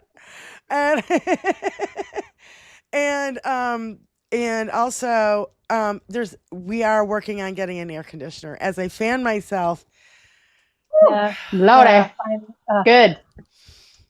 It's coming. And I have to thank Peter, and I will work for Peter, and I need to get myself a t-shirt that says I will work for Peter. Do we have a Lois Griffin PETA drop? PETA. I know. So I absolutely I love Peter. He's a great fan of the show, and he helps a lot of other left-leaning shows, and he's he does absolutely epic in my opinion. And I keep fantasizing that he's like some kind of major rock star, and that like he's got loads of money, and he just loves all these people, and he wants us to keep our shows on. So I love it. I love it. Come on, Satan. You know you can't resist this. I feel like it's probably like Taylor Swift, but she's just like Peter is her alter, and she hangs out with us watching our show. Can you imagine? No. Although, since what's that Tennessee Blackburn? Is that her name? Oh God, yeah. You know what I'm talking about? No. Yeah. What's her first name? Marsha. Anyway, the second super old reference. I just referenced Overboard, Cole Goldie Hawn, and now Brady Bunch. Anyway, so one of the only times that Taylor Swift has ever spoken out against and about politics is about Marsha Blackburn whenever she first ran for office, going from state rep to U.S. Senate. She's senator, right? I believe so. Yeah. So I am interested now that she has announced that she's going to run for governor. Can I just point something out? Republicans are jumping ship. Tommy Tuberville is running for governor in Alabama. Marsha Blackburn is trying to run for governor in Tennessee. Nancy Mace is trying to run for governor in South Carolina. They're all nuts. They fucking see it. The rats are fleeing the fucking shit. And, did you hear and I don't know. Hegseth is supposedly running for Tennessee governor or something. It's like, oh, this isn't a good sign. Keep it coming. Mm-hmm. Yeah. Mm-hmm. What? I love it. And those motherfuckers, they're all nuts. Tuberville. They're all nuts. Well, and here's the thing too: do they have to give up their seats to run for governor? I think they do. I think so. Well, they're not one for rules. They don't give a fuck about the rules. Yeah, no kidding. DeSantis didn't do it. He didn't give a fuck about the rules. Governor. Yeah, I'll be a governor and a rep at the same time. Well, DeSantis changed the rules. DeSantis changed the rules where he didn't have to leave office to run for president. and he could stay governor. Dougie G, where in Michigan are you? You don't have to give me the exact place, but just give me a roundabout. Well, and also we have the former RNC chair, Cornyn Michael is running Whatley. for Texas governor. Who is? Cornyn. Cornyn is running for governor? Yeah. Really? In Texas. No wonder he doesn't want to go against Ken Paxton. No, he doesn't. That's what that is. But I thought, wait, who? I thought, what's his name? Greg Abbott is the governor. I think he might be term limited. I think he might be out. Yeah. And Cornyn hadn't announced yet if he was going to give up his seat or not. I don't know that any Dems have announced yet. I know Colin Allred's still kicking around from his run in Ted Cruz. Beto O'Rourke is still talking. Former Georgia lieutenant governor joins Democratic Party. I heard about this. You know what? Duncan. If we got 4 or 5 Republicans to fucking join our team or to fucking go against Dinky, we could end this tomorrow. Yeah. Literally, we could end this fucking whole fucking nightmare tomorrow. But they are such cowards and chicken shits because they're all dirty rat bastards who have fucking broken the law to stay in fucking power. That's how fucking... They rather save their own skin than save our fucking country, you fucking pieces of shit. Oh, my God. That's good for us, though. He's a good one. He's a real good one. Where are you in Michigan? Are you close? Are you in Detroit? Where are you? Doug G, where are you in Michigan? Are you near my house? If you are near my house... we are going to get together and have drinks. That makes sense why Cornyn is sicking the FBI on the Texas Dems in Illinois, though. Because I knew that he would need, first of all, I think he was one of the few that voted against Dinky and some stuff. Jim the Geek says Abbott is term limited. Cornyn versus Paxton for GOP primary for governor. Let the battle begin. Yes. Man, I wish. Well, man, I wish James Tallarico. Ken Paxton's a dirty son of a bitch. And I personally, my friend Morbius has been in a lawsuit with him and won the fucking lawsuit. And he said all Ken Paxton did was try to fucking delay and use every fucking tactic that fucking Dinky does right now. And it didn't work out. And he lost a $600 million fucking lawsuit. So fuck you, Ken Paxton. Fuck you, Ken Paxton. Evil Popeye. What? What a god awful human. I call him looking evil in Popeye. our windows right now. Oh shit, Dougie. But Beto O'Rourke is one of the individuals that's helping fund this excursion to Illinois for these Texas Dems right now. He set up a fund for them. He's being investigated. That's one of the things that Ken Paxton is investigating right now to see if Beto O'Rourke is committing fraud or bribery or whatever. He's really committing fraud, bribery. Whatever. Right. I don't want to hear it. I love this. Congratulations to Mary Sheffield on her big win tonight. One step closer to making history as Detroit's first woman mayor. Woo woo! We have a fucking female fucking mayor. We have a female fucking governor. We have a female fucking attorney general. We are loaded with fucking badass bitches up here in the fucking D. Oh my God, I'm so excited. So I have a Michigan question. Do you think Whitmer's going to run? No. In 2028? No. You don't think so? Mm-mm. I don't think so either. We want her here. We want her as the governor. Oh, I agree. We don't fucking want her to leave. She's done fucking excellent work here since she's been in. You want to? They're like she ran on Fix the Damn Roads. She's in Lapeer. Oh, you're in Lapeer County or Lapeer City. Okay, I don't even know where that is. Where is it? That's how I feel about Waltz too. I've heard rumors that Waltz is going to try to run again, but I don't think he should. I think he should stay in Minnesota. So, I love think Minnesota this too. Needs him. Democrat Ilona Alona Berry wins Delaware's House District 20 special election. Another person of color, another woman of color. Women of color are fucking taking over. I love you bitches. You're so fucking awesome. Come on our show. Yeah. You guys, I love this. Keep running. We will keep voting for you. Yeah, You will. absolutely. 100%.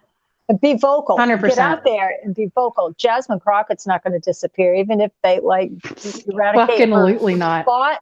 She's going to go somewhere up and above and beyond where she's at right now. She's not going to be quiet. Ooh, Benny, I have a question for you. Since Kamala has officially stated she's not going to run for governor in California, Katie Porter is. What do you think her chances are? It's okay. You can be honest. I'm always honest. I know. Brutally. You look disappointed. Sometimes to a fault. You look disappointed. Are you disappointed in her? Well, no. I'd love to see her okay. in that seat. You know, whether the people of California agree with me or not is, Yeah. you know. I understand. I really like her, and I miss her in Congress. Terribly. Give me that fucking whiteboard over Hunter Biden's dick any day of the week, please. So, Dougie G. Also, you're probably. It's like 40 minutes to Oxford, so it looks like it's another 40 minutes to Lapeer. So you're probably an hour, 20 minutes away, something like that. Something. Not even. Meet in the middle. Meet in the middle. Hour, 20 minutes, we'll meet in Oxford for drinks. Yeah. Hose Tony down with a bunch of ketamine lotion and take him along for the ride. You want to get high? See, that's the thing. I love it when you guys bust my balls so hard. When I, like when I... Whatever came out of your mouth, I was like, say what now? That's over the counter now? You know, Holy it's like shit. when I was ranting about how the gay guy invented the Enigma machine, but I said enema machine instead. And I was like, oops, it really stuck my foot in it. I like it though when I fuck up on an epic fucking rant. It's hilarious. I want to hear about how the war was won by a poop machine. That's what I want to know. Dude, can we? MTG is kind of starting to scare me now. She sounds more left than we do. I don't. This is another thing that I point to say that the rats are fleeing the ship and that everybody is planning for Dinky to be gone. Mm-hmm. We're making plans beyond lame duck Dinky. Hold on. Yeah. And everything that I see that he's doing is making plans to stay. He turned the Rose Garden into fucking Mar-a-Lago. He wants to make this $200 million fucking ballroom. He thinks that he's decorating the fucking Oval and the fucking White House in fucking gold. It looks like shit. He thinks he's going to be there forever. Yo, did you guys see? I think we might have mentioned this the other day, but I've seen more pictures since then. Have you seen the pictures of Epstein's mansion in New York? The creepy prosthetic eyeballs that were in frame next to the front door. A bronze statuette of a bride clinging to a rope in an atrium. Like trying to escape.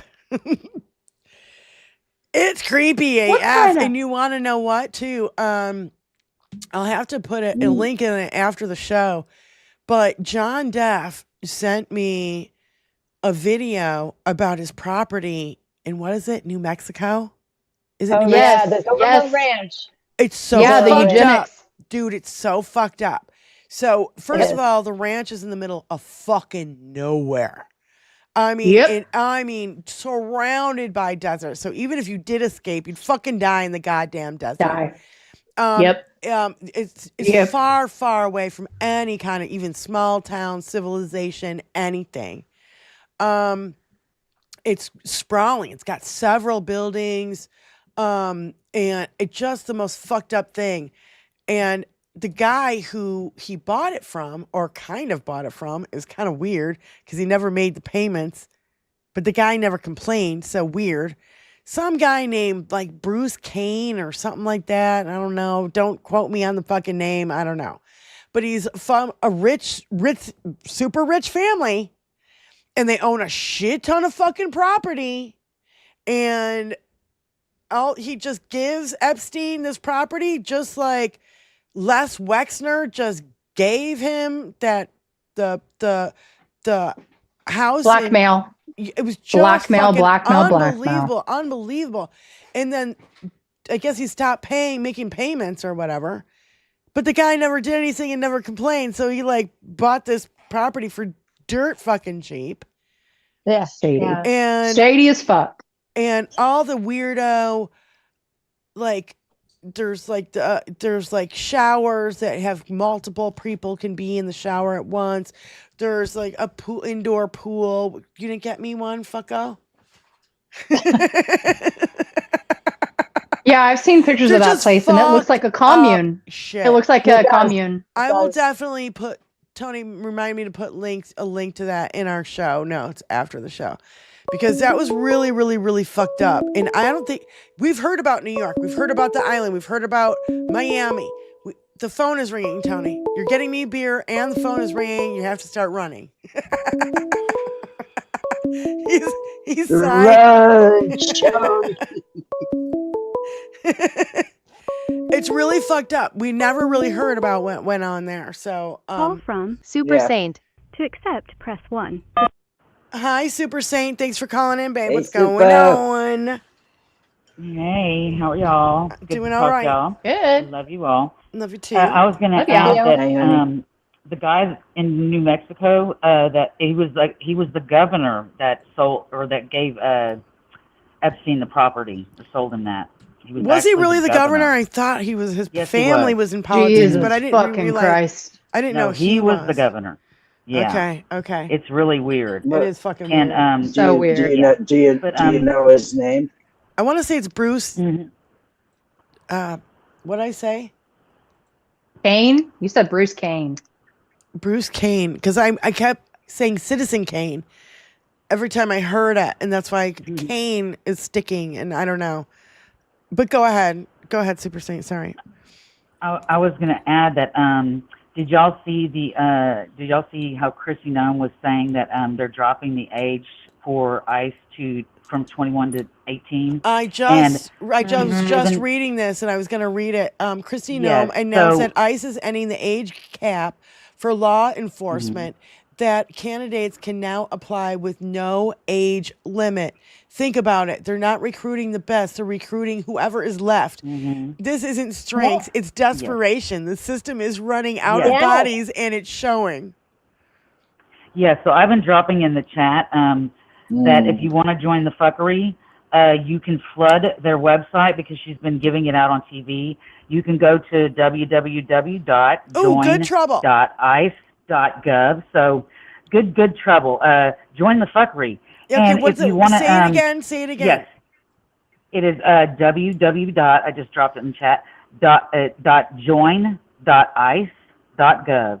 So get on with the good trouble. And also, if you want to, I also put in there that if you want to say how you feel about Penske letting them use the vehicles for kidnapping. You can also go to their website, which I dropped in the chat, is PenSke.com, and you can go to their 1-800-GO-PENSKE.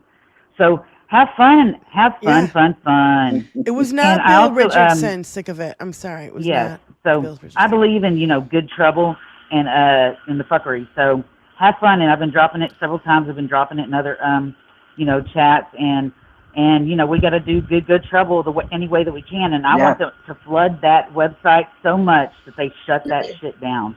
It would be great. Let's do it. Yes. Let's do it. But I also, I had made a video and I sent it to your email. And if y'all would, I would appreciate you just playing it. It's just like a minute and a half. And I just wanted to get the message out there because I am having problems, uploading it. And I just really would like for it to be shared everywhere. Tony's got it queued up right now, honey. We'll share it right now, sweetheart. okay? I love y'all. Thank you so much. All right. Love you too, baby. Okay, bye-bye. Bye. All right, here's a video Super Saint sent us.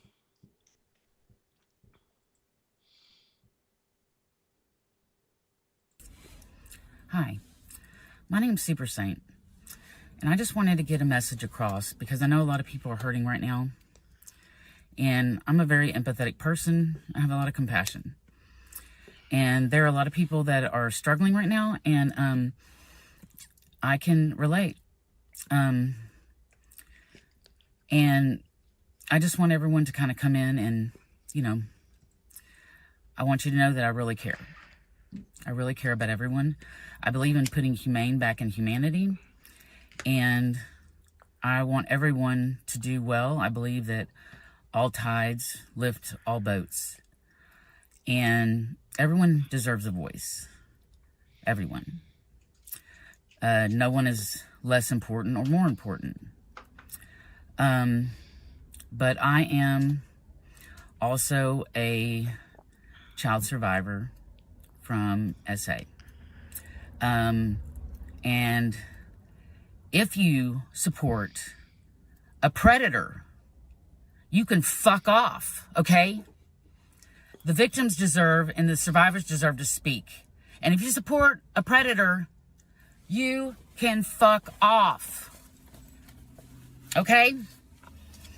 That's how I feel. Fuck you. So get bent and fuck off. Enough said. Hi. Perfect. Get bent and fuck off. I wanted that as a drop. Love it. Love it.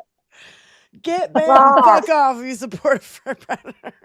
That actually reminded something we were talking about, that JD Vance Epstein strategy session. Virginia Giuffre's family dropped a statement. I don't know if you guys saw this, but I don't know if you can find it, Choni, but it was her brother and her sister, along with their spouses, who made this statement.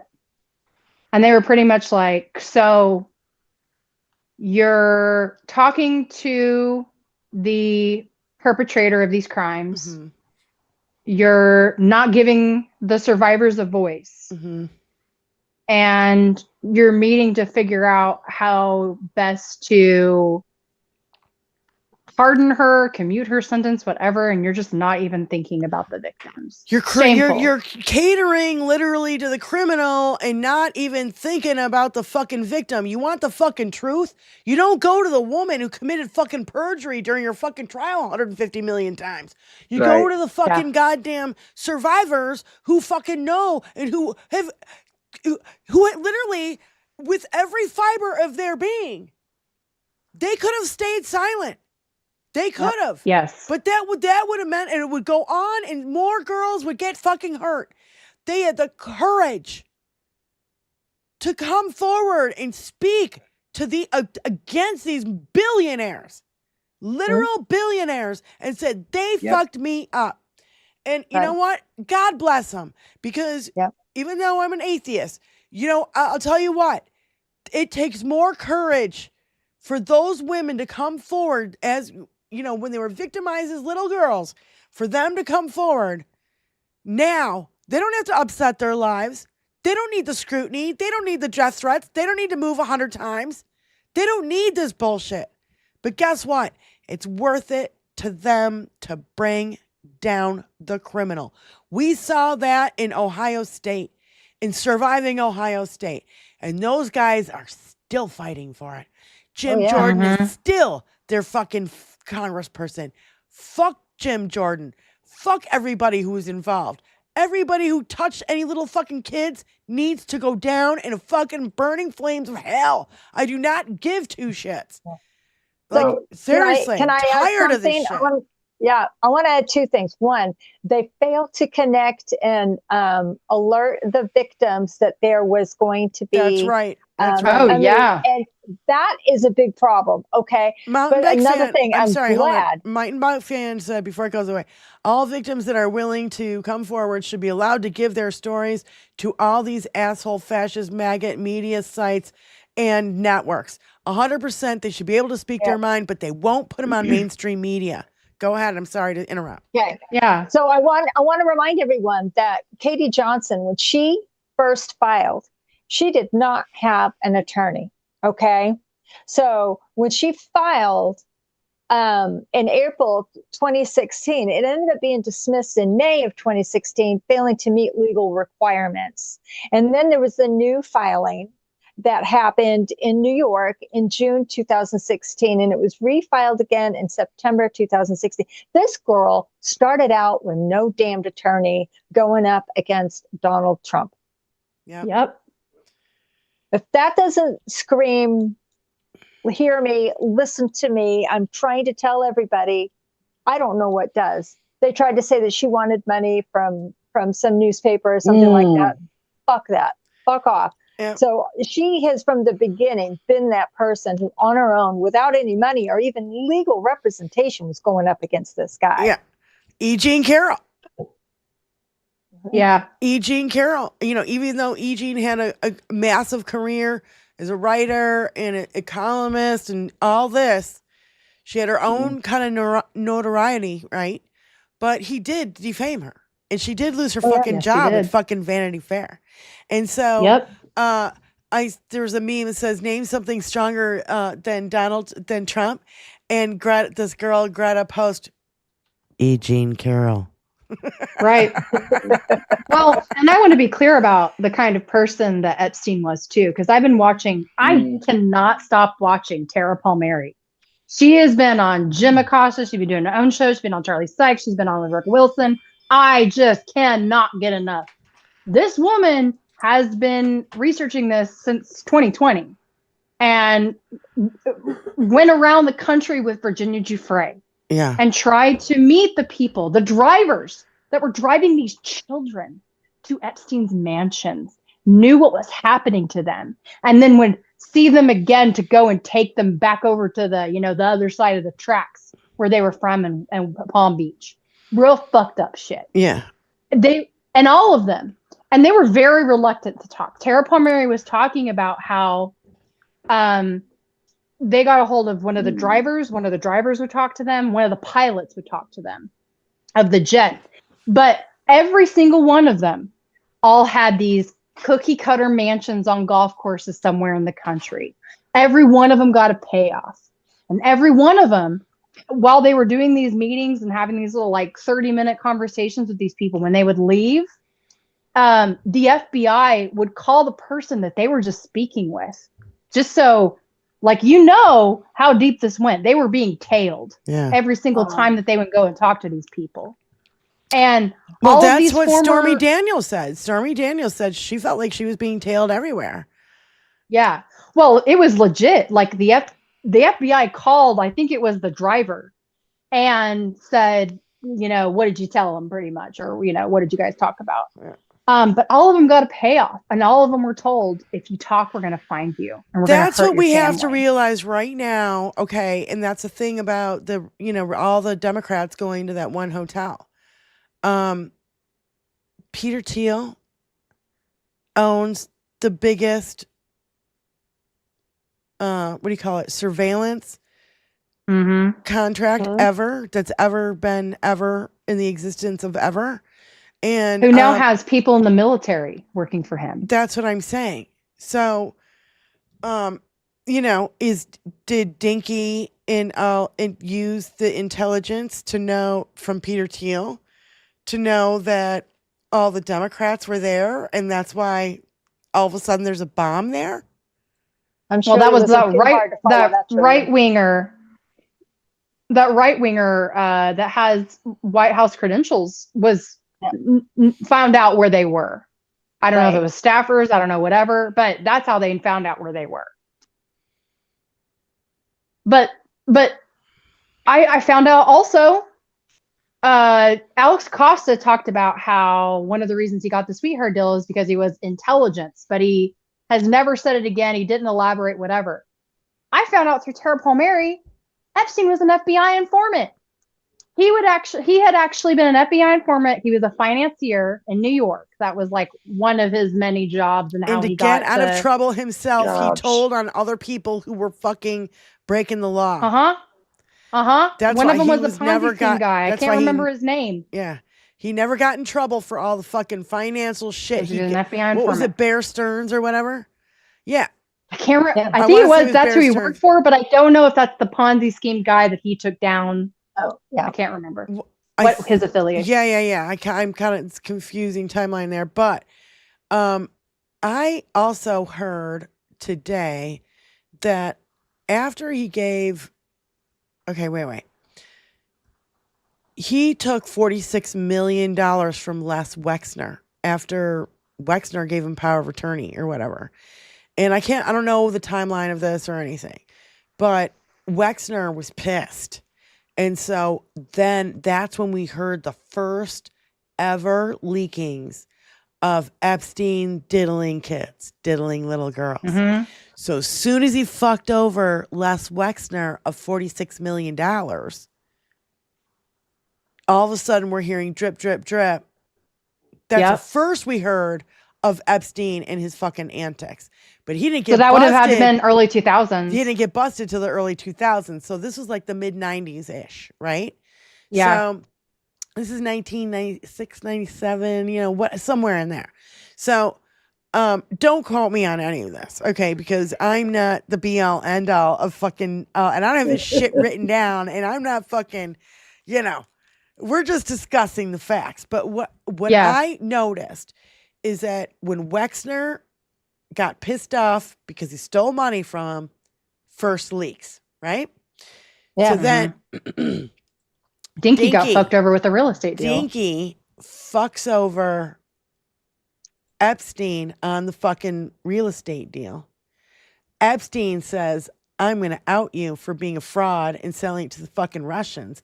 And Dinky goes, better yet, I'm going to tell the FBI what you're doing with all those little fucking girls on your fucking island. Everybody now thinks that Dinky actually fucking outed Epstein. Well, worse than that, I just learned this too, is that, again, part of the sweetheart deal, his defense attorney, Alex Acosta, and some other member of the defense legal team all met near a Palm Beach airport at a hotel lobby and worked out this freaking sweetheart deal. So no one would know. And so it was all just like backroom deals. Another way that he was sharing intelligence is because obviously he would fly all over the world. He would go to France, he would go to Russia, he would go to Eastern Europe, he would go to everywhere. And another thing that he was providing to the FBI was intelligence from overseas of like, so-and-so is about to make this deal, or so-and-so is running in this business now. So like, he was very well connected with our intelligence. I can't speak for others' intelligence, but and then there's a lot working with the FBI. There's a lot of information coming forward that Dinky actually worked for the FBI too, outing the Italian mob with fucking Giuliani. Yeah, so they could get the Russian mob then there. So Jim the Geek says, I know you think otherwise, Diane, but having the Texas reps in one place provides better security than having them spread around. Jim the Geek, I understand what you mean by that, but Malcolm Nance, an intelligence officer in the fucking military forever and ever, said, don't stay in the same place. It's a mistake. Spread out. That way, you're all not in the same place, and don't use your fucking cell phones, and don't ride in your fucking cars that the government pays. Have your friends drive you around, come pick you up and drive you around. Seriously, that's why he was saying that, because it makes sense from an intelligence point of view to not all be in the same place, to not use your cell phone, to not use your regular transportation. Those are things that people who are ready to attack you would expect you to do. Yeah, change your routine. Like change up your fucking routine 110%. So, I mean, Jim, it's not me who is really saying it. It's really Malcolm Nance who said it, not me. I'm not as smart as Malcolm Nance when it comes to fucking intelligence, okay? Or counterintelligence or anything. Well, I mean, the truth is, it's like when anybody's shooting at you, you don't run straight. You zigzag. You zigzag. Well, and that's what I was going to say. Principle. Speaking of shooting, you have to act like you're hunted, because you are. You're hunted by your own government. You're hunted by its own citizens that don't think the way you think or want to do things the way you want to do them. So they're probably going to try to hurt you in some way or your family in some way. That's the thing also that I keep thinking about too. Is people just left their families in Texas. I hope their families are moving.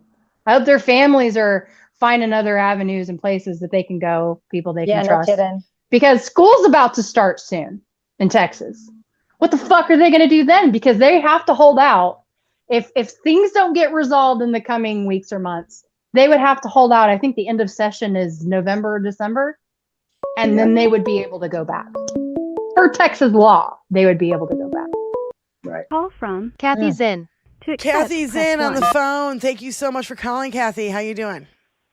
I'm doing fine. Hello, ladies. I just wanted to mention, in the middle of all this Epstein stuff, there is a video going around, and Lincoln Project just used it in their latest video, latest piece they did. I heard about this. Is this with the chick talking?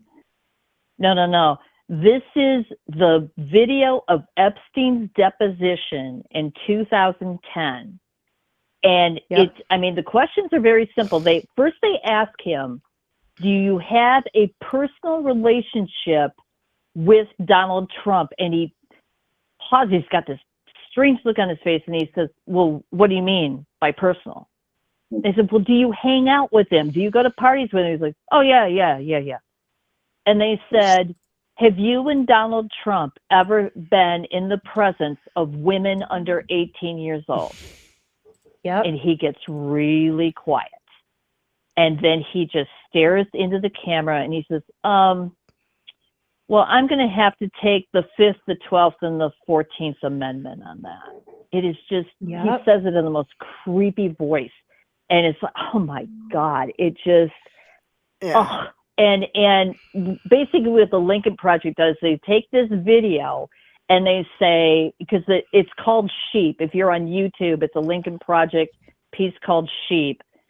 So they show this video and they say, maggots, are you telling us this? You support pedophiles like him? Because if you're with Trump, that's what you're supporting. Mm-hmm. That's what you're doing. And they show the sheep. I know it's all AI or whatever, but they show the sheep like jumping over the cliff. Yeah. And it's like, there's still time to get out of this. You know, there's still time to recognize Susie Jones what's going says on. he took the 5th over 600 times during that deposition. Yep. And that needs to be played alongside Dinky saying whenever he was running in his first term, if you plead the 5th, you're guilty. Yeah. That and that and that and that. And Dinky doing it too. Dinky pleading the 5th. That's right. Him pleading the 5th. Yeah. Every fucking criminal around him pleading the 5th. Yeah. And thank you, Lindsay, for bringing that up. But after they show Epstein doing that, they immediately show Trump in the campaign trail saying, if you plead the 5th Amendment, it means you're guilty. And that's when the narrator goes into then you go right to a MAGA. clip of Dinky pleading the 5th over and over and over and over again. Yeah. You know, that's what I'm saying. Fucking use, well, I mean, goddamn, we could write our own fucking ads, but I mean, Lincoln Project is a Lincoln phenomenal. Project ad that came out recently. It's with a chick's voice, and it's like, Donald, don't you realize that JD's like, they're grooming JD, and it's in this sexy girl voice. It just came out recently, Tony. You want to try to look for it? Yeah. So they've done a series of those actually. I love it. You know, I love it. He's looking for you. He wants your job, Donald. Yeah. Yeah. And they need to play that shit on Fox, OAN, Newsmax, News Nation, CNN, everywhere. Put it everywhere. Yep. Mm-hmm. Oh, like absolutely. They won't. Like, yeah. No, they will. And, they specifically when they actually one of the most recent ones, the weekend it came out, they knew he was going to be at Bedminster, and they bought the market around Bedminster, knowing that he and the Golf Channel, Fox and Golf Channel, right? They should throw it in between like wrestling and stuff. You know, the commercials during wrestling and MMA matches that he loves to watch so much. There you go. Yeah. God, barf. But All he, right. And the other thing I was going to say that I have to say what terrifies me is that Trump and Epstein, Ghislaine and Prince Andrew and what's his name from Victoria's Secret, that's the ones we know about. Right. And my own personal theory based on nothing.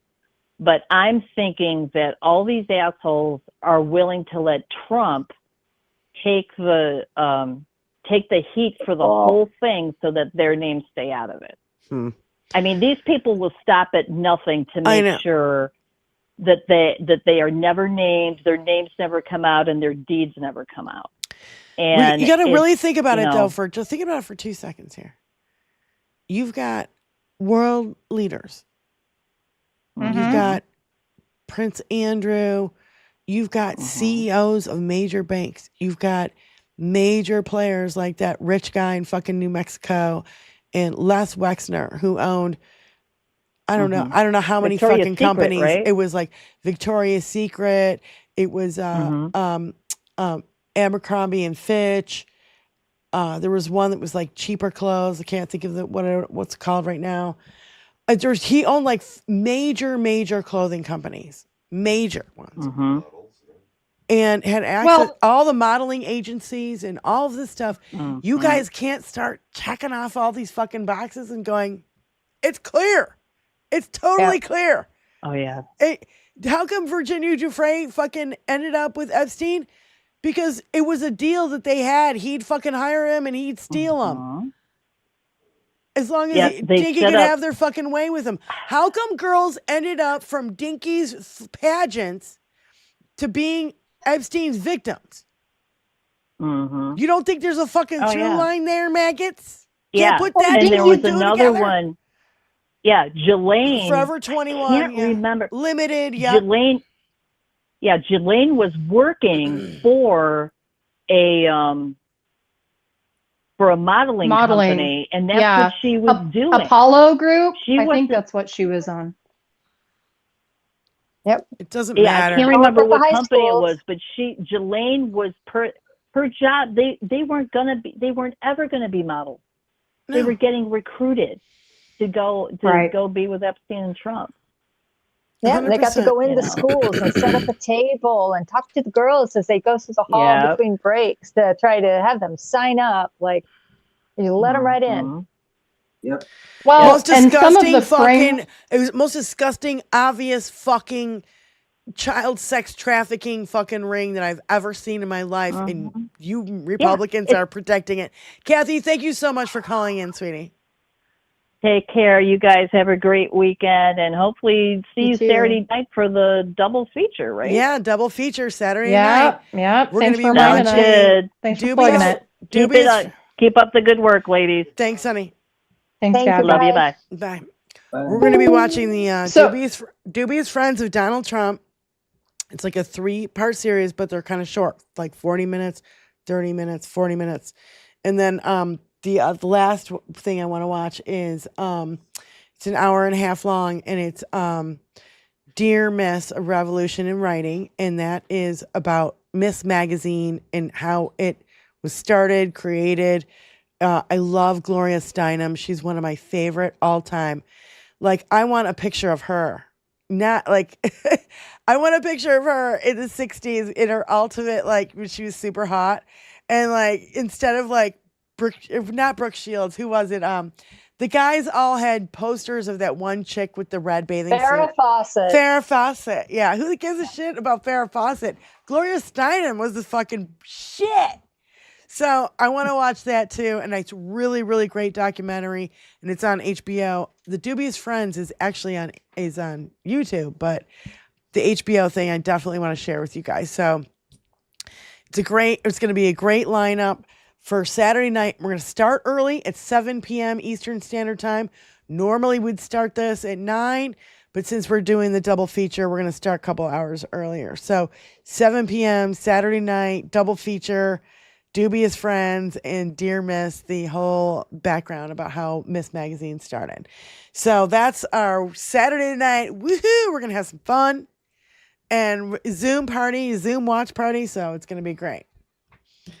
I was going to say a couple more things about Epstein's mansion is that he had several framed pictures of people.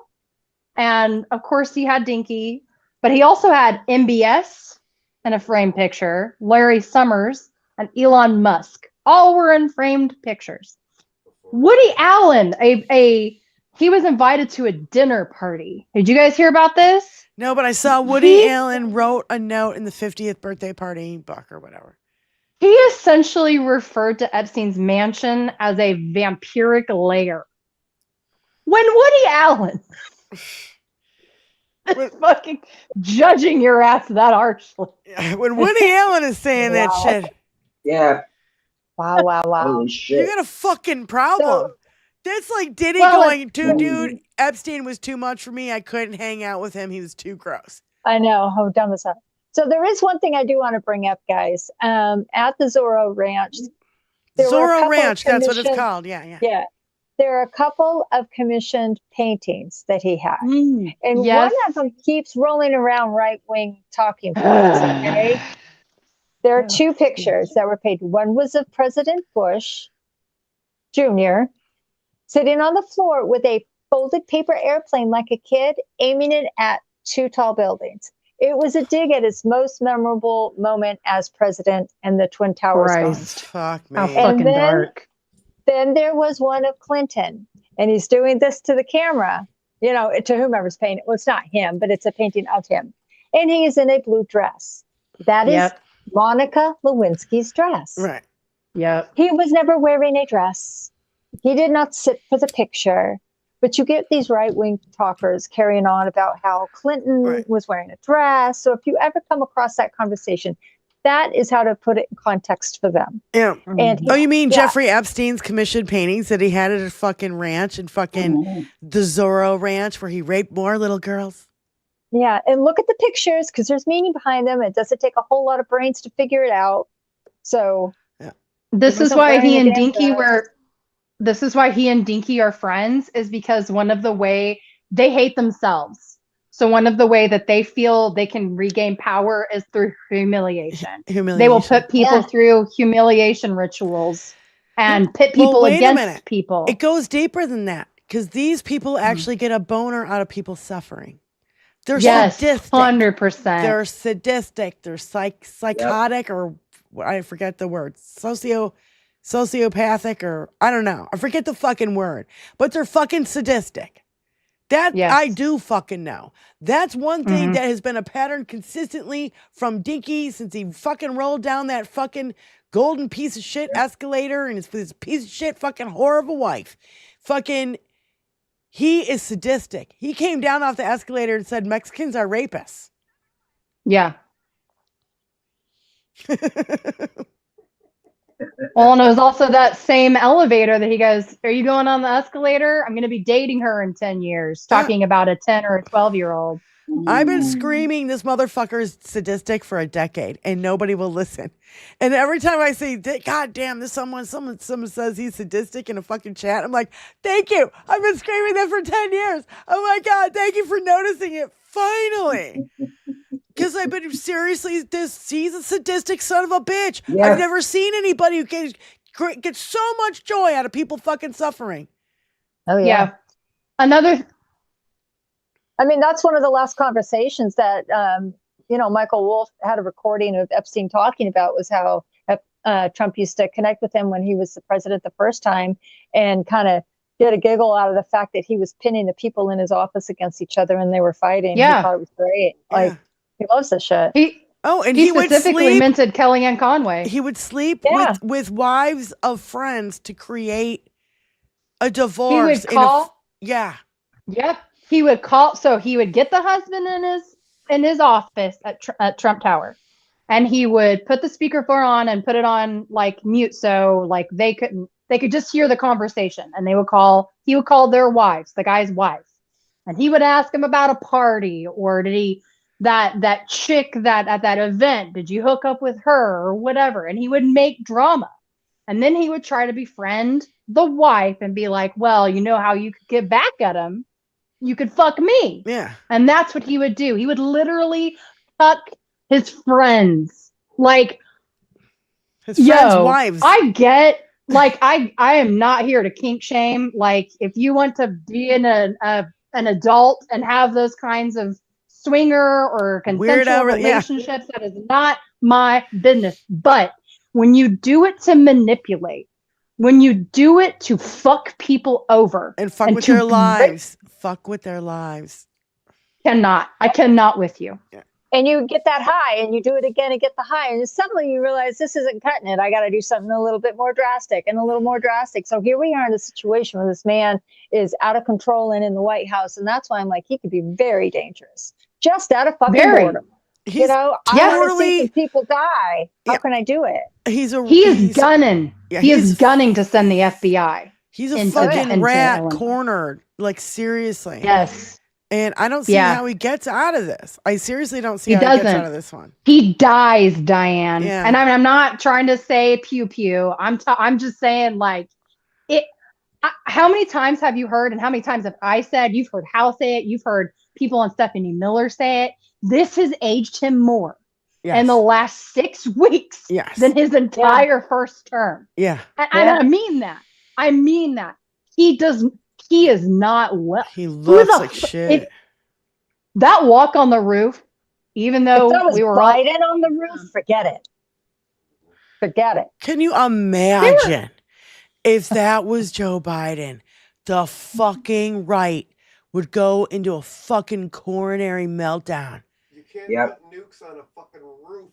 Tony's screaming, you can't put nukes on a fucking roof. Oh my God. Also that. I know. Also I'm like, he's trying to blow up the whole White House in the process of him going down and under. Like, he's going to take it all with him. Sorry, but he's just going to take the whole thing with him. That's what he's going to do. White House, that's mine. Pry it out of my hands. That's exactly how he feels.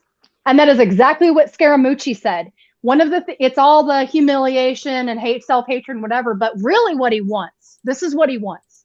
He wants a legacy of people being permanently divided. That's what he wants. That's what he thrives on. He wants to make such a divide between the right and the left, the red versus blue, the whatever or whatever. All he wants is just permanent division. Mm-hmm. Yep. And such a divide that will never be able to find common ground and recreate a social contract, because that's what he's broken. He's broken the social contract in this country. Well, that goes along with exactly what I wanted to show just now. Every lie, every crime, the same 5 stages. You've got the American flag at the top, and I'll read what it says on the side because it's hard to read for those of you who can't see it and you're on a cell phone or something. It starts at the top. It never happened. And then it said, it happened, but not the way you said. It happened, but it wasn't legal. And it says, big arrow says, we are right about here. And then it says, it happened, it was illegal, and there's nothing you can do about it. To the bottom where it says, it happened, we're proud of it, and you're a traitor for questioning it. Yep. Goes back to our sense of morality about things. Put the wording out, change the wording. Be okay with being a pedophile. Be okay with breaking laws. Be okay with being cruel and horrible, so long as you're devoted to that guy in the office of the presidency. And stop dumbing down the terms for what Ghislaine and Epstein did. Call it fucking rape. Call it pedophilia. Call it groping a minor, because that's what she did. We can't keep tiptoeing around this shit. If I even on the left, I hear this. Young women. These are not young women. They were children. And even young girls. They were young girls. Yeah. They were children. I think one story that I can't get out of my head that Tara Palmieri was talking about, one of Epstein's youngest victims was a 12-year-old with braces, and he super fucking liked that she looked as young as she was, and that she stayed looking that young because he made her keep her braces for longer than she needed them so she would look young.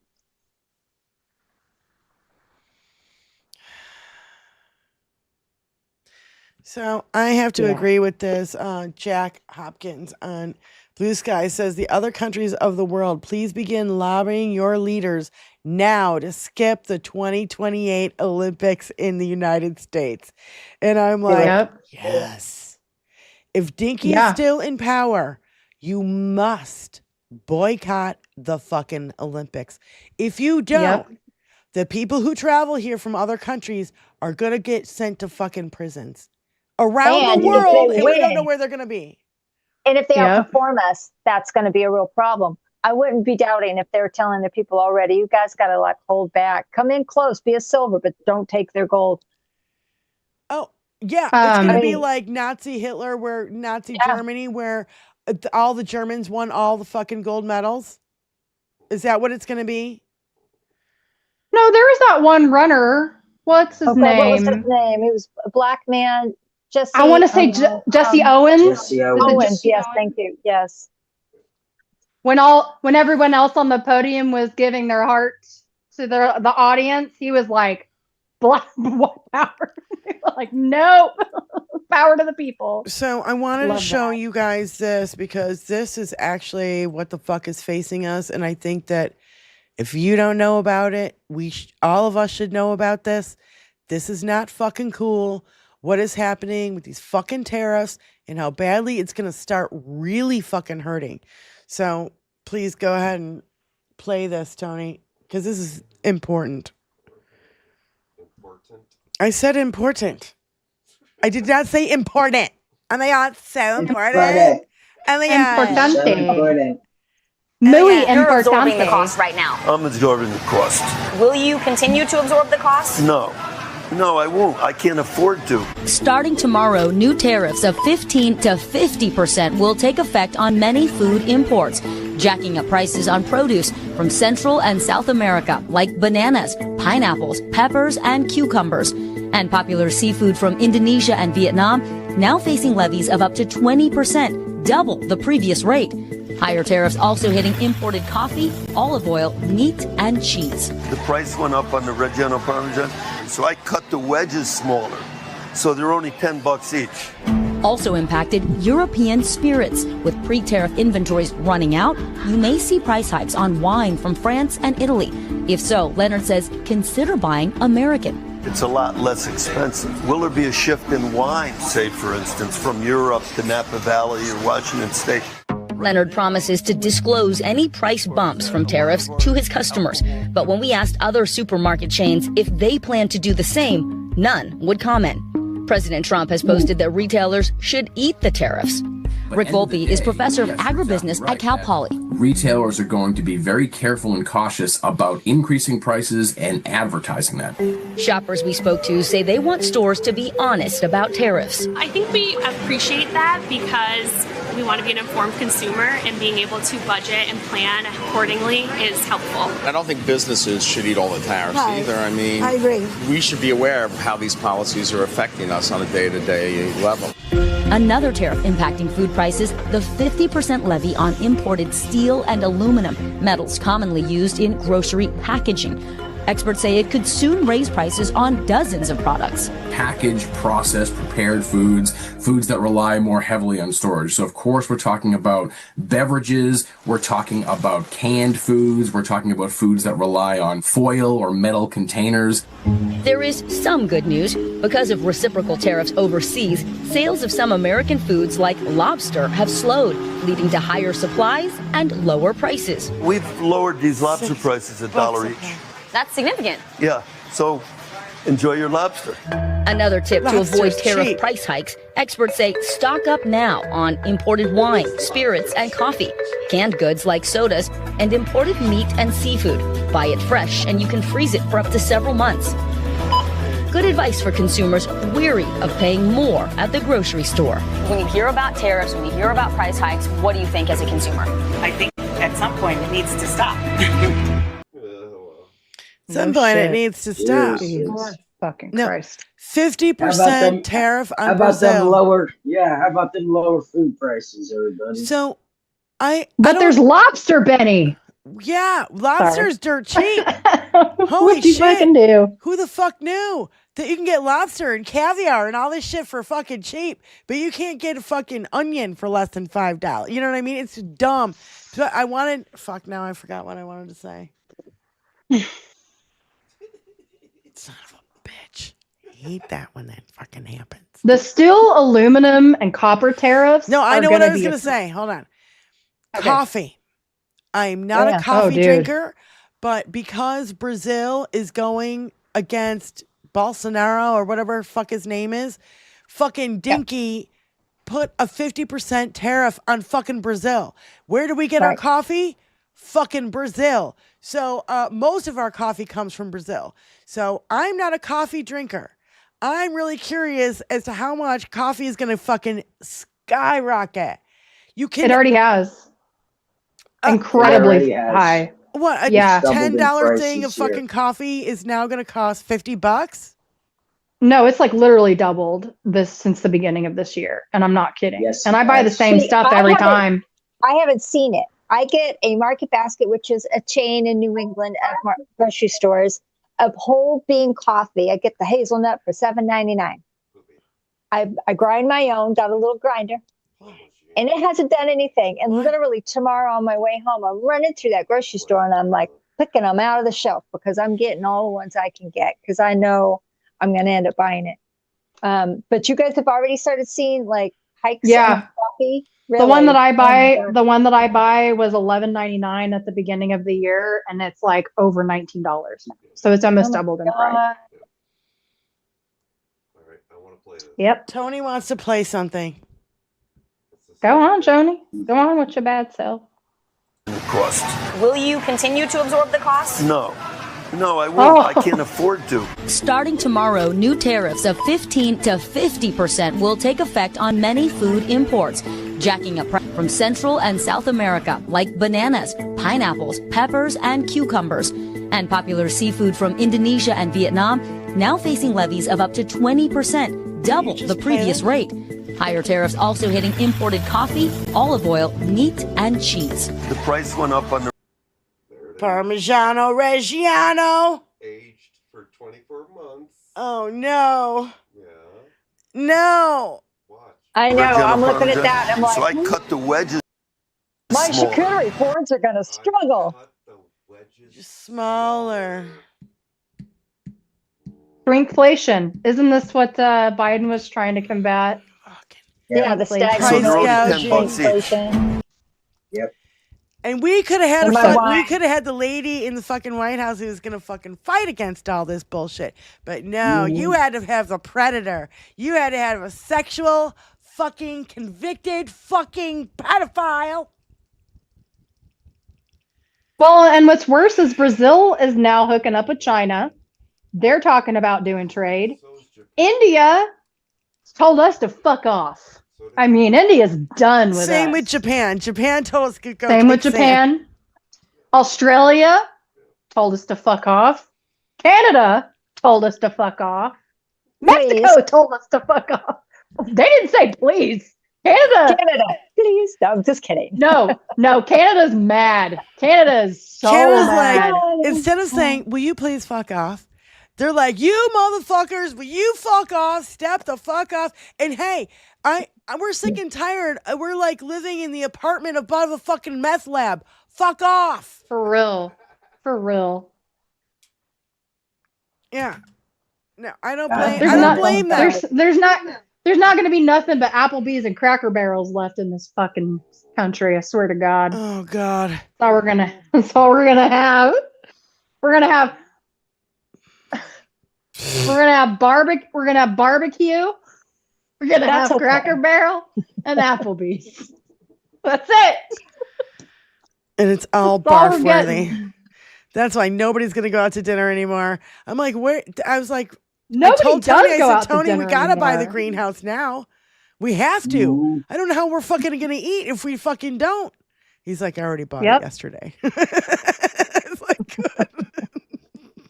Well, another thing that was really noticeable that went up significantly in price, like right away, was anything baby related. Strollers, car seats, like all the any product cribs. anything like that all comes from China. So as soon as we started this bullshit in February or April or whenever it was, all that shit skyrocketed. So every single new parent had to immediately pay out the nose for that shit. And that's not shit that you can go without. Like if you have a baby, you have to have that stuff to move them and to put a place for them to sleep. Yeah. Call from Paul. Hello? Hello. Who is this again? It's Paul. I'm watching the stream right now. Oh, hi, Paul. Paul. Hey, Paul. Hello. How are you doing? What can I help you with? What do you want to say? Hello. Yeah. I just wanted to hear you guys' opinion on the Epstein files with the rumors about the president being involved. You don't think he's involved? No, I do. I just want to hear your opinion on it. Well, how long would it take you to realize that Jeffrey Epstein was a pedophile? Oh, I don't know. If you were hanging out with him and you were good buddies and you rode on his airplane and you went to the island, how long do you think it would take you? I want to know how long it would take me to the island. Okay, well, you're just obfuscating the question. How about Donald Trump and Jeffrey Epstein were best friends for 25 years? All during that time that he was hanging out and going to parties, and there's videos and there's all the photographic evidence and 90s and the fucking 80s, and there's so much connection between Jeffrey and Donald. What do you're asking me my opinion? You don't have one of your own? I mean, he had other friends too. Like, I know Bill Clinton. Okay. And?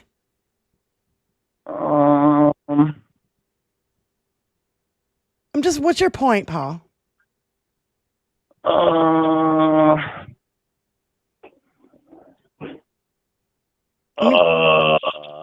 right, just hang up on his ass. He already hung up. Aww. We had our first troll phone call. How sad.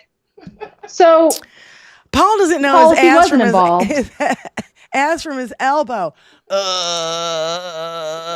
have girls with corroborating evidence naming him. What was that, Benny? Put the microphone on the other side. Benny, your microphone. I can see you talking, Diane. I can't hear you. Okay, microphone and Benny's microphone needs to be on the other side too. I think chat can hear her, but we can't. Oh, chat can hear her. Is another uneducated maggot. So Paul, I have a question for you. What was the wonderful secret? What was he saying about enigmas never age? That's weird. It's kind of like know what an enigma means. Kind of like when Matthew McConaughey is talking in Dazed and Confused, and he's like, "I keep getting older, but those high school girls keep staying the same." It's kind of like that, isn't it? That's weird. Yeah, isn't that weird? Isn't that weird that Ghislaine was friends with Ivanka and Melania and would go cruising around to schools, little girls' schools, where they come out at 3:00 in the afternoon in their schoolgirl outfits and bring them right to fucking Jeffrey, fresh out of school. You can be a model. Isn't it kind of strange? Life can change. Just come with me. Isn't it strange that Ivanka was put into the modeling circuit at barely 14 years of age? With all those predators around. How about this one? There was that one dude in France, I forget his name, who was dead and died similarly to the way Jeffrey Brunel. Epstein did. Brunel. Brunel. What's his name? Right. Brunel. You got Brunel, Epstein, both died of suicide. One in France, one in the United States. The only other person who's ever faced any fucking anything for this is Ghislaine. And now she gets this fucking sweetheart, fucking sweetheart deal, and she moves from a fucking maximum security place in fucking Florida to Club fucking Fed in Texas after talking to fucking Todd Blanche for fucking 2 days. How does that happen? And miraculously, she came out today saying, I never saw Donald Trump do anything. She literally said that, came out today. Like the one person that can change her fate about whether she gets out of prison or not. Yeah. She doesn't see anything all of a sudden. Yeah. Right. Nothing to see here, folks. I don't see jack shit. What? I don't see any pedophilia. I don't know. I didn't see anybody diddling these little girls. How about that, Paul? So what I'm saying, Paul, is Dinky has taken a lot of fucking heat by not releasing these files. He has had 1,000 FBI agents combing through those files, sharpieing out his name. Okay, 100,000. He's known for 3 months that his name was in the file. All over it. Why? What could possibly be in it that he would take this amount of heat from his own supporters? How could we need and base? 1,000 FBI agents to comb through and take your fucking name out and redact your name? What's in there? All over the damn What's place. in Yeah, there? it is. It's all over the fucking place. What's in there? 1,000 that FBI workers. 1,000. 1,000. We're talking of on them. videos, Paul. Videos of the acts. Okay, we're talking about audio. You got We've DVDs. got all kinds of photos. We've got all of it. DVDs. All of it. Yep. Videos, Sex toys. videotape, thumbnails, photographs, audio recordings, text messages, emails, all of it. The FBI had so much goddamn and guess who took all the information from Epstein's houses? Bill motherfucking Barr.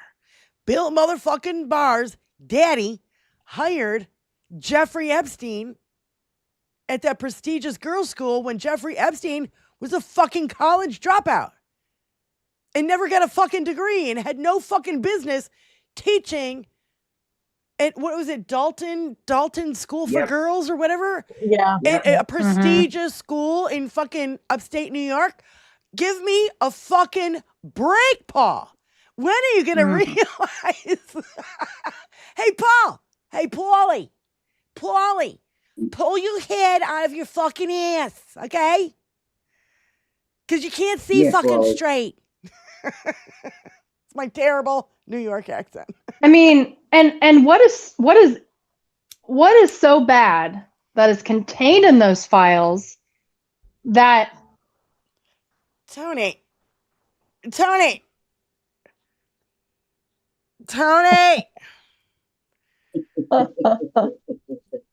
what is so bad in those files that they can never be released? Dinky is because his own everything base. Realize he believes his own base would freak out about them. Realize all the things he has done in the last month, just the last month, to try to get the Epstein files off the fucking headlines, and he can't do it.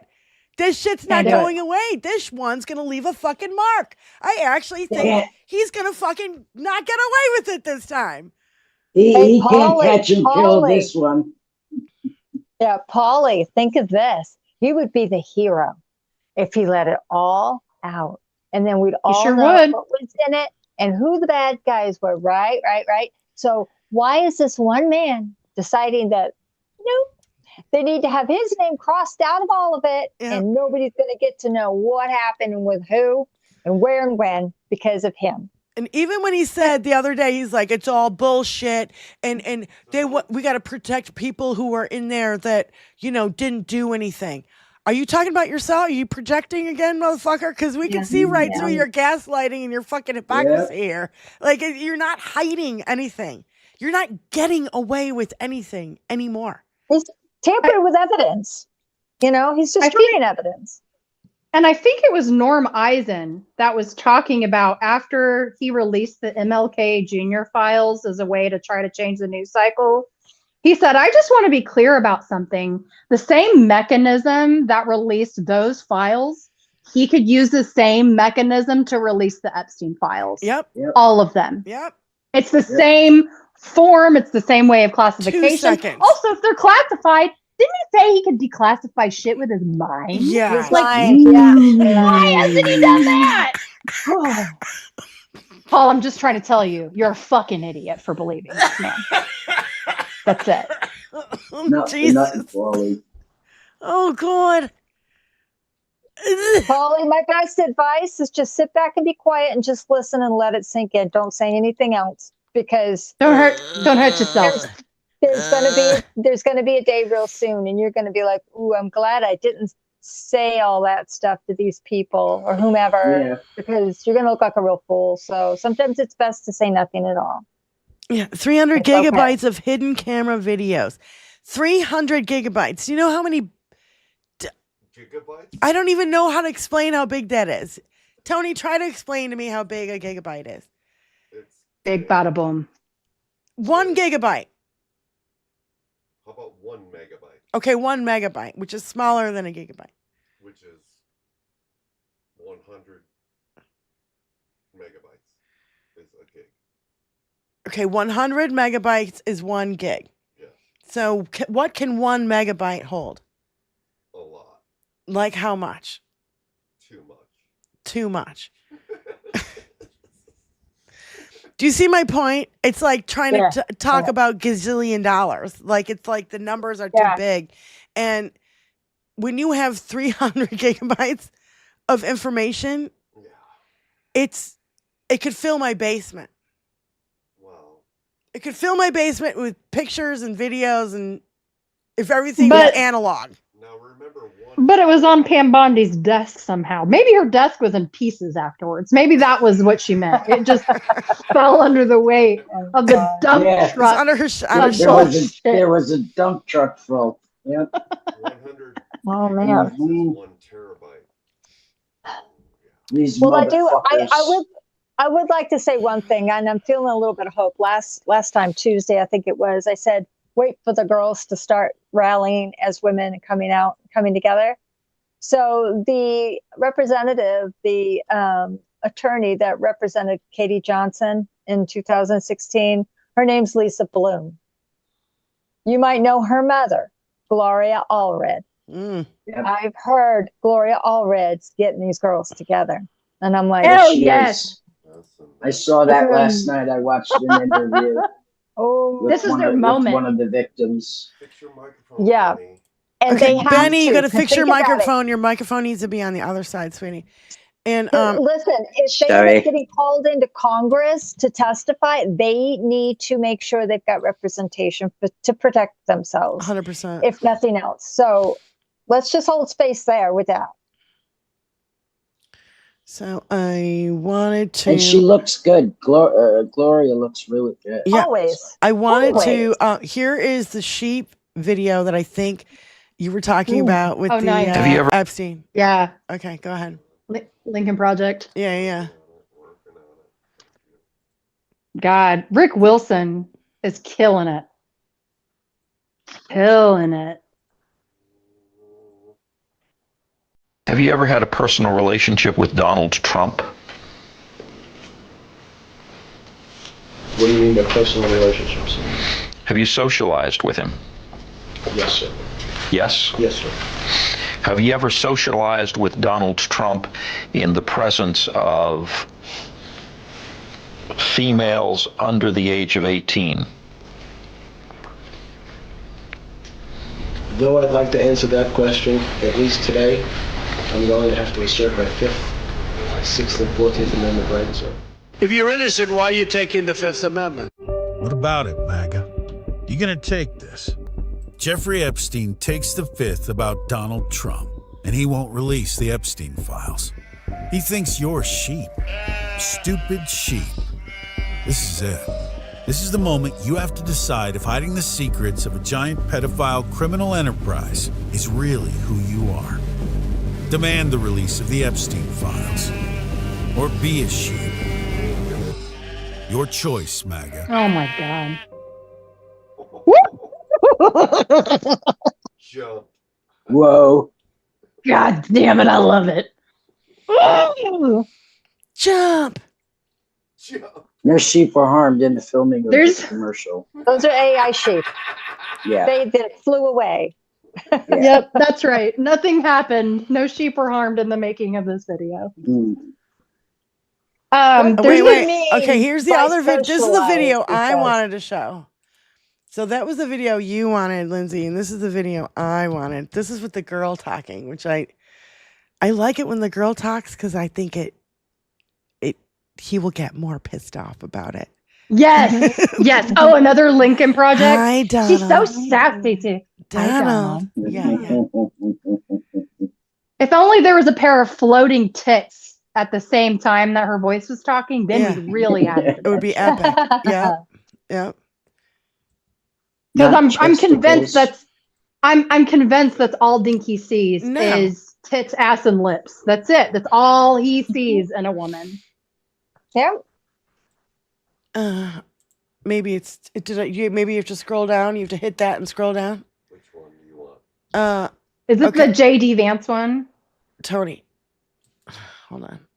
See how it's this, and you have to scroll down. Okay.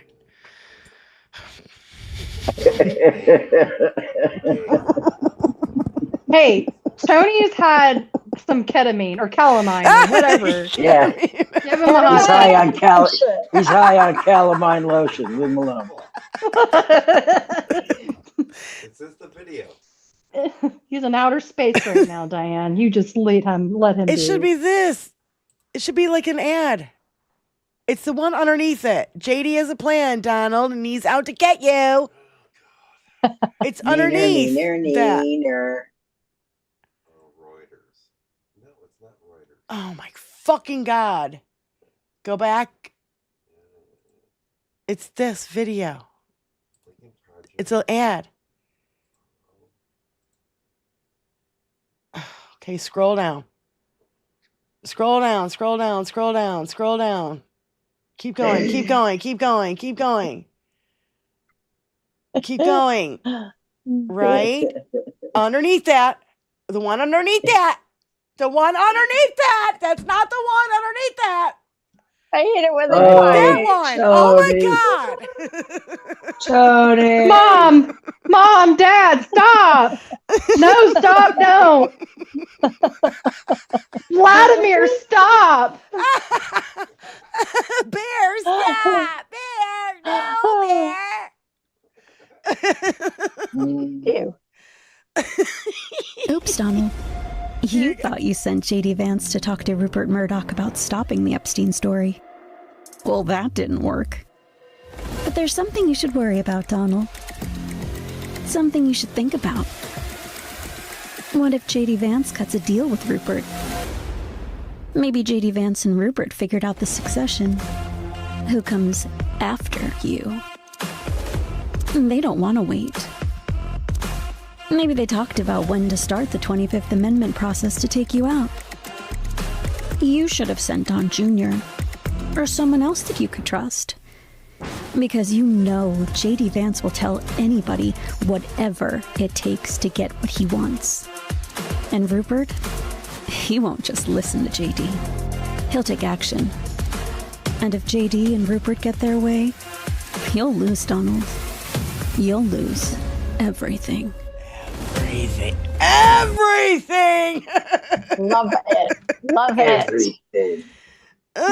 In that Scaramucci episode, they were talking about Dinky recently, like giving Vance some praise, and like he was asked, like, you know, a couple of months ago, he was asked if he was the MAGA heir, and he was like, I don't know, no, maybe not yet, whatever.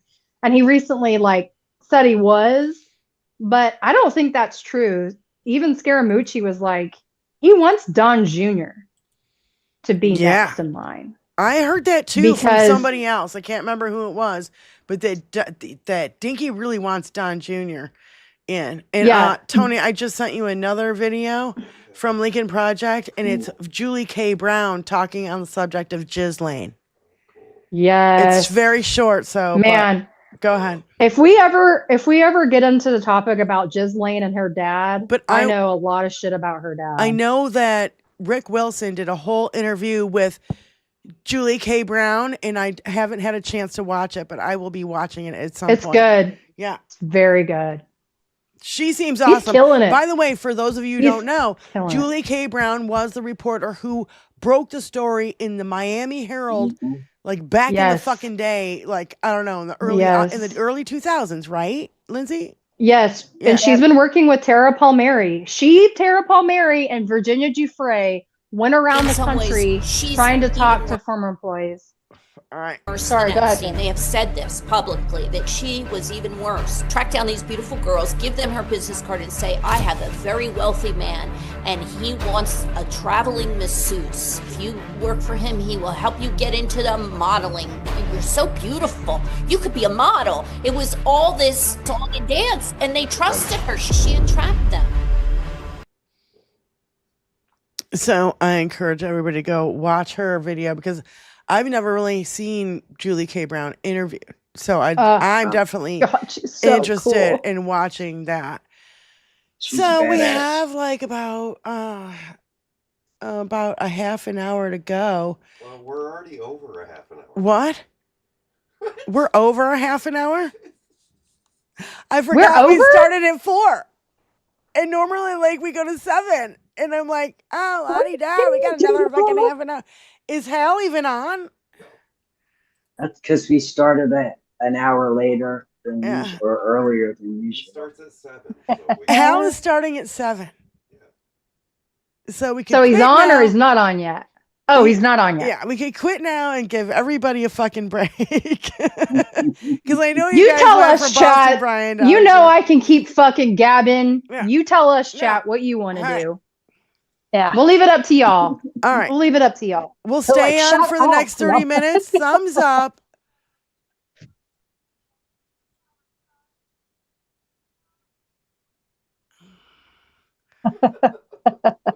Say yes, stay on, or no, we need a break. In the chat. Come on, everybody. Let's do it. Make that chat light up. I want to see answers. Yes or no? We can break it down. Yes, stay on. Keep it going. We're going to keep talking until they figure out if they want us or not, right? 30 minutes to get high and fuck around. You know what? I'll tell you what. Let's just stay on. Let's do it. Let's do it. We'll stay on. Can I find more shit? Can I tell you what I learned about Ghislaine's dad, Robert Maxwell? Oh, yes. Ooh. He's such a character. Fucked up, dude. Yeah. He owned the Mirror. He owned a New York paper, but I can't remember the name of it. So Robert Maxwell. So I got all my information from Tara Palmieri. At the same time, she was researching the Epstein shit. She did a podcast on the Epsteins. Just maybe. I'm happy. I take, yes. I'm joyous. Yes. I'm content, I guess. I don't know. She also did another podcast about the Maxwells, about the history of the Maxwells. So Power of the Maxwells, I think it was called. So Robert Maxwell, Dinky knew Robert Maxwell. Mm-hmm. So he has knew Ghislaine longer than he had known Epstein. Mm-hmm. Ghislaine was the ticket to get all the connections with Epstein and high society. The Prince, the MBS. She was the connection. Like any of his connections. She had a mate. You think his black book was big. Her black book was like a fucking telephone book. Yuck. Yeah. Yuck. Yeah. Yuck, So, as the kids say. Because our question last week was, how did they meet? How did, Dinky and Epstein meet? And I think Dinky and Epstein met through Ghislaine's daddy. Mm-hmm. Well, and if he was a catch and killer, like he was with that Pecker guy. He was of the Mirror, which is just like the Inquirer. here in the States, he owned the Mirror in London. And so when headlines, would hit, Hillary saving the alien baby or what? Remember the fucking headlines of Hillary? Yeah. Oh my God, they were so bad. Stupid. They were so dumb and so clip art bad. So Robert Maxwell used to disturbingly abuse his daughter. She had an eating disorder when she was young. I'm not trying to paint Ghislaine as a victim. I'm just going to put that out. I'm just giving you background as to how we got here and why she probably chose the men she chose. Mm-hmm.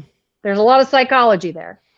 She had an eating disorder, and he would make fun of her constantly about the way she looked. He would lock food away so she would not be able to have food whenever she did want it. If she was like in a heavy or skinny purge cycle. Was she heavy or skinny? She was a normal weight, but I think she was bulimic. Okay.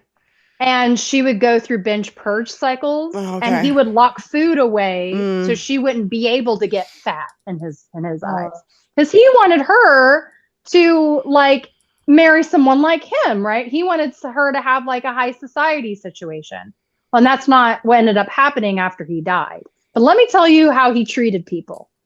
He used to have a helicopter. He would fly it around New York City, so you don't have to sit in traffic and go and take a taxi or whatever, or car places. Right. He would piss out of his helicopter. Oh my God, that's so gross. What a crazy man. He would throw Tony goes, food that's awesome. Out. Oh God. Of course, Jenny would. He would piss out of the helicopter. About to die, so if I just disappear, it's because my phone dies. Just letting you know. So if he would piss out of his helicopter, chances are he was pissing off the edge of his goddamn yacht and was drunk or fell in or was pushed in, right? Yep. He would throw food off of the table just to watch someone pick it up. He would not use toilet paper whenever he would go number 2 into the bathroom. He would use a hand towel, so someone else would have to come and pick it up and deal with it. So very, very, can you see the connections between Epstein, Dinky, that hedonism, that sadism? It's a common thread. It's a common thread between her daddy issues and the men that she chose to associate with. Vile human beings. God. You must be so fucking bored and so fucking rich that you think you could just shit on people, literally. Yeah. Literally. It's so gross. I can't, first of all, I can't imagine having, billions and billions and billions of dollars. Like, none of us really could imagine this, right? To have just fuck you amounts of money, to have so much money, to, if you saw it visually, it would not only fill my basement, it would fill my fucking house. You know what I mean? Like, if you saw it in fucking $100 bills, it would be overflowing my fucking house. $1 billion, like, to see $1 billion in like in a stack of money, it's so much money that it's hard for us to conceptualize how much money it is. $1 million to us low middle income people, hardworking middle Americans, $1 million, we could live the rest of our lives on $1 million. Because we've been living paycheck to paycheck for so fucking long that we would know how to financially, figure it all out, because we don't take advantage and we know the value of a fucking dollar. These fucking people would wipe their fucking ass with it and then hand it to you as a tip. I bet that's happened. I bet it has. 100%. I'm going to wipe 100%. This $100 bill with my ass, and then I'm going to put it in your fucking tip jar as the guy, the guy in the men's bathroom. You know what I mean? Like the... Yep. Yeah. Sounds like something the attendant. Yeah, I could totally see this. And that guy's going, I'm washing this shit off. You know who you just made me think of? I was I was like a teenager in the early 2000s, late 90s. So Eminem was very big whenever I was in school. And I remember this clip about him going like shoe shopping or something. And everybody knows Eminem's story, 8 Mile, that whole business. And he was like, he looked to his agent. He's like, can I afford this? He's like, fuck yeah, you can. He has no idea how much money he had because he doesn't bother with that shit. Like, he understands, like, you gotta though, as an artist of his caliber, you've got to. I mean, we've heard all the horror stories of like Billy Joel and all these other motherfuckers. Prince getting fucked over by the record you know what I mean? All these motherfuckers got fucked over by their managers or their record companies or whatever. Eminem did too. Eminem went through all kinds of court cases, but there's a song that he made. He has living in a house with an elevator, but he's still sleeping on the couch.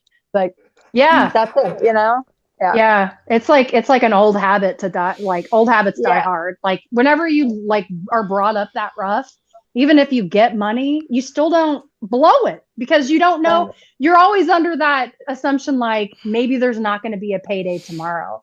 Maybe there's not going to be food tomorrow. So you're constantly like hoarding money. I just brought up my, a fresh YouTube or whatever. And I've got live attorney. Hi, Clementine.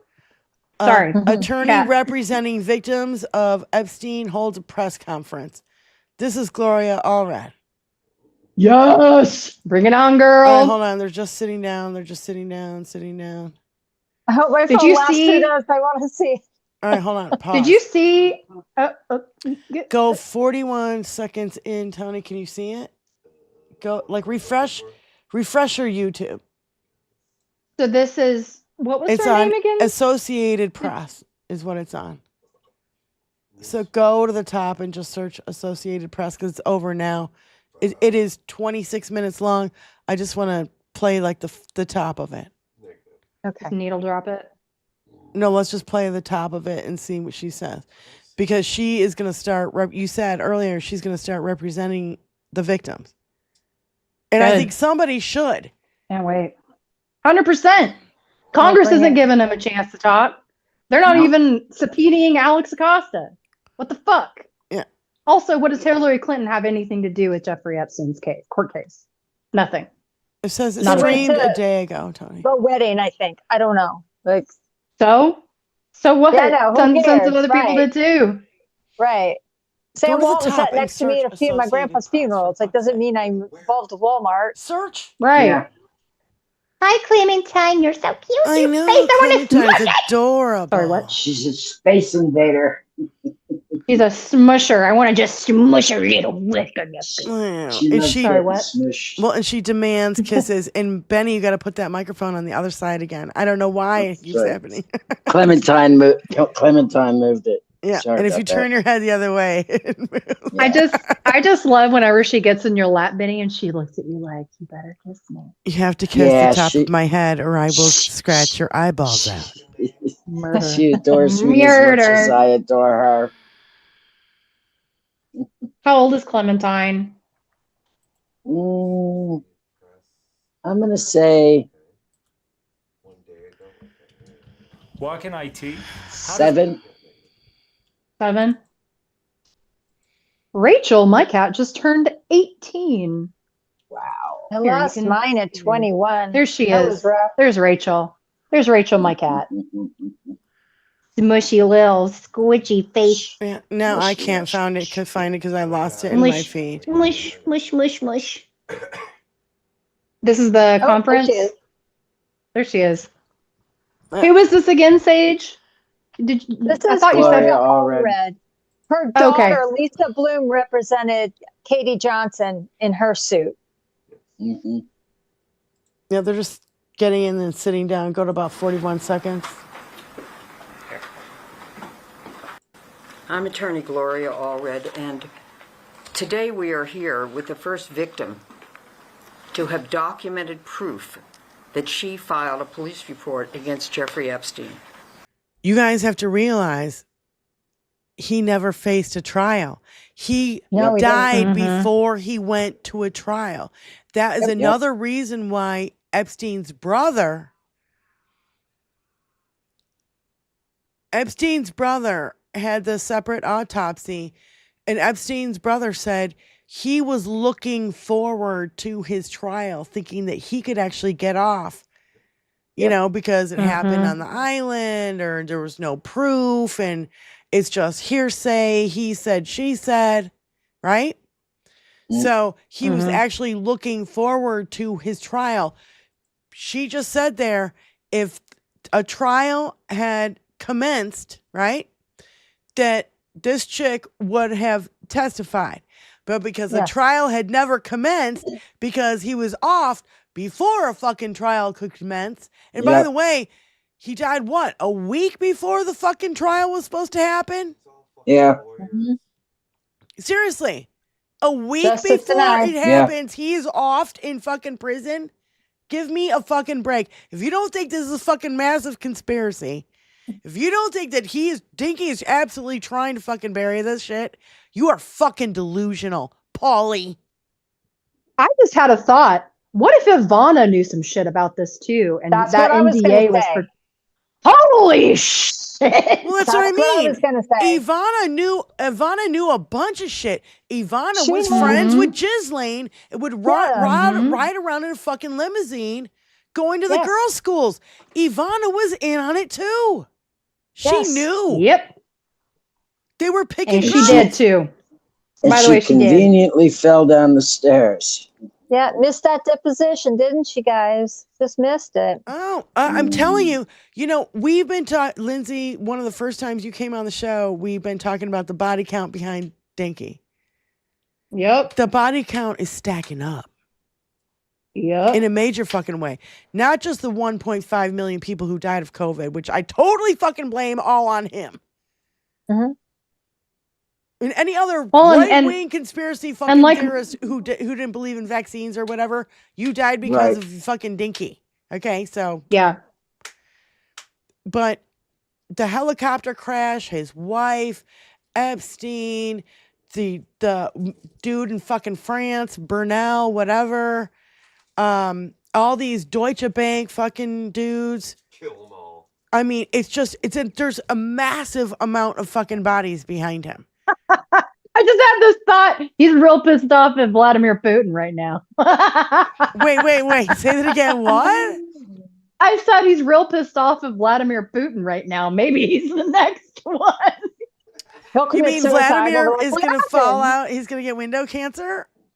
He's going to get window cancer. So, okay, let's just play a few more minutes of this. Yeah. But yeah, this is very interesting. I'm going to watch this whole thing after we're gone.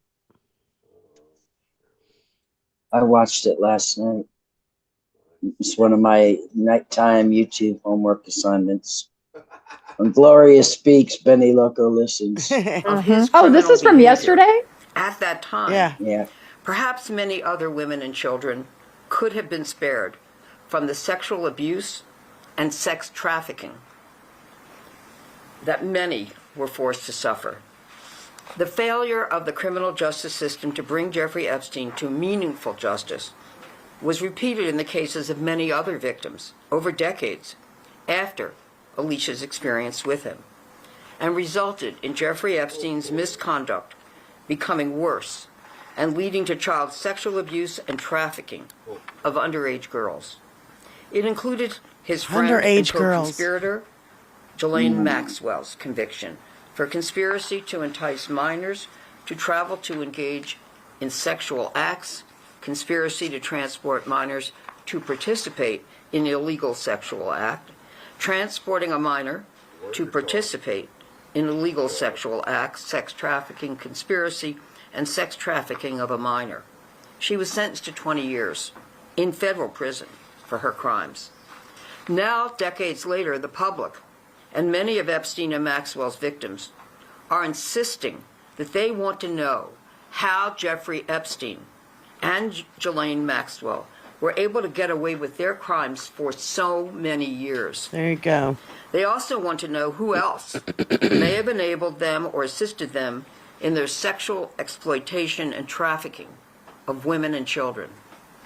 They believe that the answers are in the unreleased files of the United States Attorney for the Southern District of New York, and the files of the former United States Attorney for the Southern District of Florida. Hello.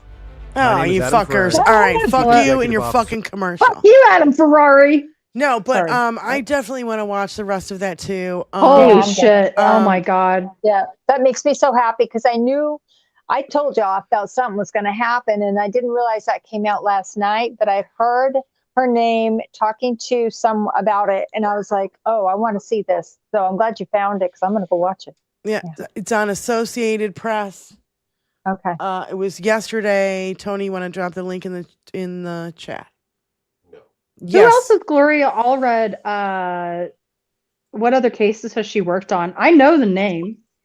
Can anyone tell me? If you're gonna watch the whole interview, I'm gonna give you a warning that the young lady in the video really has a hard time sitting there listening to what's being repeated, and it upset the shit out of me. I mean, I sat there and cried because she suffers from post-traumatic stress disorder so fucking bad. It's not funny. Yeah, you can see it in her. It's so obvious. You know, I mean, she's so damaged by this fucking shit. I see that you just made in a lot of videos of these survivors. Yes, they Tara Palmieri, and they're terrified still. They're not just. They're still terrified. Go ahead. I'm sorry, Lindsay. Tara Palmieri was talking about riding around Palm Beach with Virginia Giuffre in the car. And she said every time that we would drive by the Palm Beach airport where Jeffrey Epstein's jet was parked, you could see her whole body like stiffen and Thank you for shrink. coming today.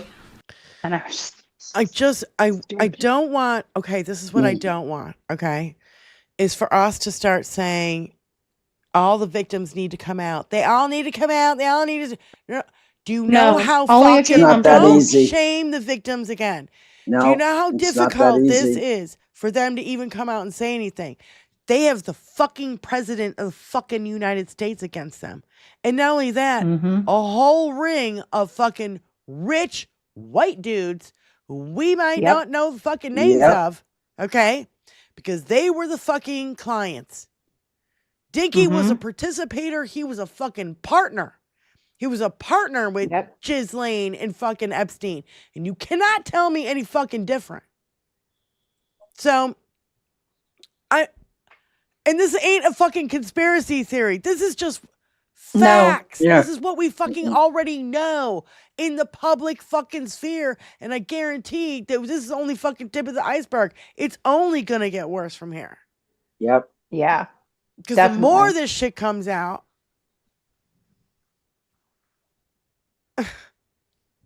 every time I hear that, I just hear JD Vance go, do you want me to lubricate Satan's asshole?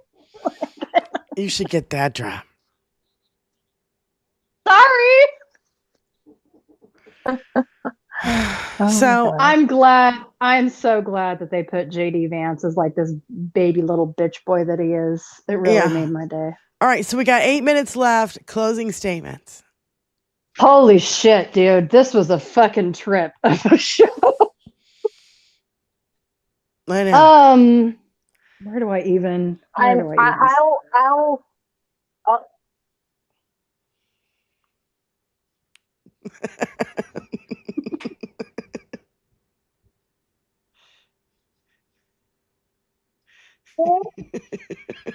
I'm good with that. Share and subscribe. Do you know what I do wish? I do wish that maybe some place like Canada or France would offer these women asylum and families asylum while they go through this. Oh my God, Lindsay, that's fucking smart. And this is another thing, and I'll say this quick before my phone totally dies.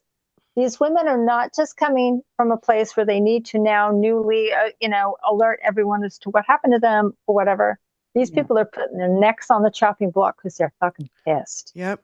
They are fucking pissed. And that anger, that rage against all this not being fucking dealt with, that woman's eyes at that first piece that we saw, she was heartbroken because other kids suffered and didn't have to. If people took her seriously and did something the fuck about it. In the fucking first place in 1996, for fuck's sake. She has a lot of actually 30 years ago. The girl that had the braces didn't want to testify at first. Do you know how they got her to testify? It was the person who put the case together in Florida. I cannot remember her name right now. It would come to me. Her best friend, was also assaulted by Epstein. They went together to his house. And she was 13, she was 12.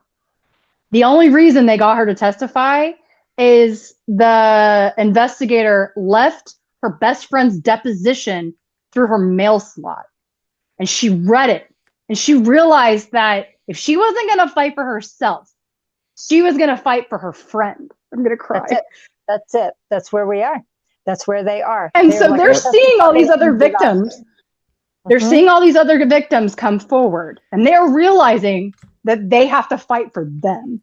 Well, because there's more kids going to be attacked. One of the things that Surviving Ohio State documentary, when we watched it, the reason why the guys started speaking out well after their careers have been killed by this fucking asshole, right? They spoke out because they saw the young women who were being diddled by the MSU doctor. Same fucking MO, but he was doing it to the female gymnasts, not to all the fucking men in the school. So Nassler, what was his name? Larry fucking Nasser? No, who cares? He's a fucking monster. I want to say Nadler, but who cares? So anyway, so I just fell off my chair. I'm trying to get myself up right here. Benny Loco, my loved, my inspiration to all of us protesting and keeping up the fight and keeping us fired up. What are your last words for our show today? Epstein didn't kill himself. Well, there you go. Just saying. I'm going to get paint for my van so that I can release the Epstein files on it to where other drivers can see it and people in parking lots can see it. And just add to my California art car. Yeah, that's pedo awesome. hashtag pedo president. Yeah. Pedo POTUS. Pedo POTUS. Epstein, the monster we've allowed to exist amongst us. So I saw somebody call him Pedonald, like pedo, and then Donald, his name is Pedonald. There you go. He's got too many fucking nicknames. So anyway, all right. Let's end the show. I love you guys so much. Thank you so much for being here. You know, it means so much for us in the Boit. Thank you for joining us in the Boit. Thomas Walker, $5. He says, used Penske for steely ambush purpose. They're ruthless and careless. Yeah, and don't even get me started on Penske. He's just, the word angers me. Oh, I forgot to say, what they did, that Penske move, was illegal. The courts had just ruled against. They can't round up people based on color of their skin or what they were doing or what language they were speaking, and they did. So they defied the courts with that move. Again. Moon Unit, $2, diddler on the roof. Moms Russo, 4-month membership. Pepper, 4-month membership. Nurmudge, gifted 20 memberships. Nurmudge, you're just awesome. We love you, brother. We love you so much. At least I know you're a dude, Nordez. And Wayne Guin, a membership for 4 months. And he also sent 10 gifted memberships. Oh my God, I love you so much. Thank you. Jenny Faye Muppet, $50. Hi, ladies. Oh my Driving goodness. home now after we working all day. Great shows always. Can't join on Saturday until late maybe. Going to see Trey Crowder here in Indy. Oh my God, I love Trey Crowder. But I'll see if you're still going when I get home. Hugs and loves to the badass bitches from the 21st Century Suffragettes. Jenny Faye Muppet, we love you and adore you. You are Beautiful. awesome. And then Wayne gifted another 10 memberships. Oh my God, I love you guys so much. You guys really are wonderful. Yes.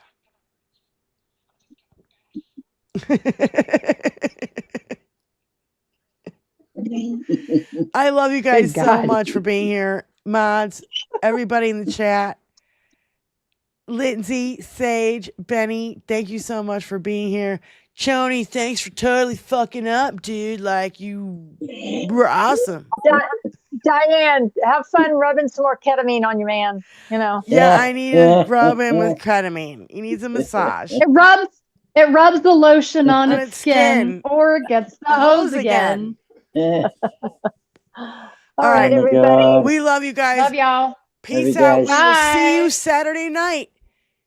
Saturday night, 7 p.m. Watch Zoom party. If we already have your email, don't bother emailing us. But if we don't have your email and you want to join the Zoom watch party, the YouTube will be open and email us at 21stcenturysuffragettes@gmail.com. There we go. Bye, y'all. And join us. It'll be fun. Join us. We'll have lots of chances to talk in between. So anyway, again, we'll see you Saturday night. And if not, we'll see you next Tuesday. And, see you next Tuesday. Bye. Peace out. 21st Century Suffragettes. Out. I think you need to play a chick drop where it's like, snap out.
Big bag of rats fighting like LA cats. Big bag of rats fighting like LA cats. Big bag of rats fighting like LA cats.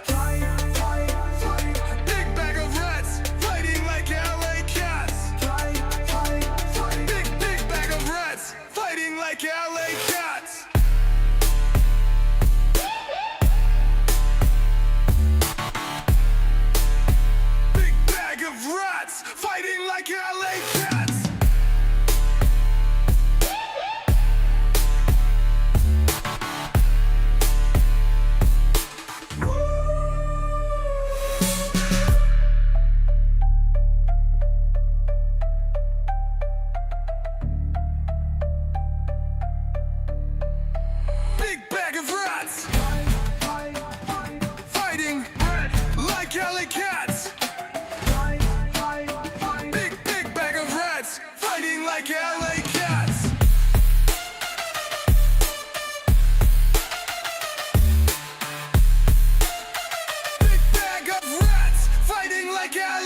alley cat.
Now a warning?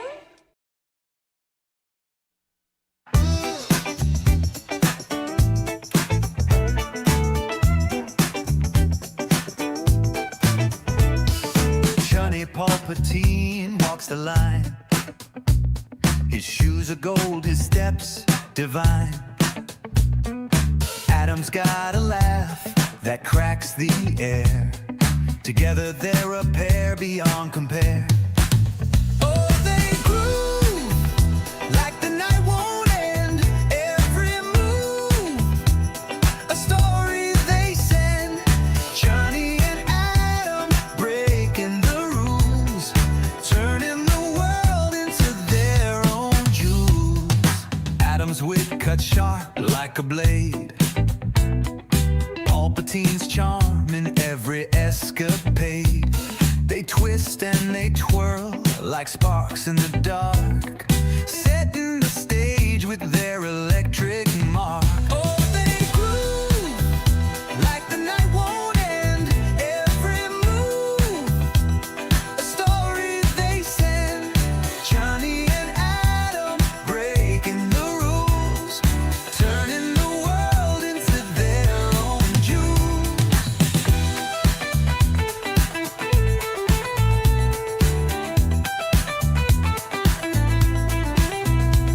Their thunder, their lightning in human disguise. A flash of chaos under velvet skies.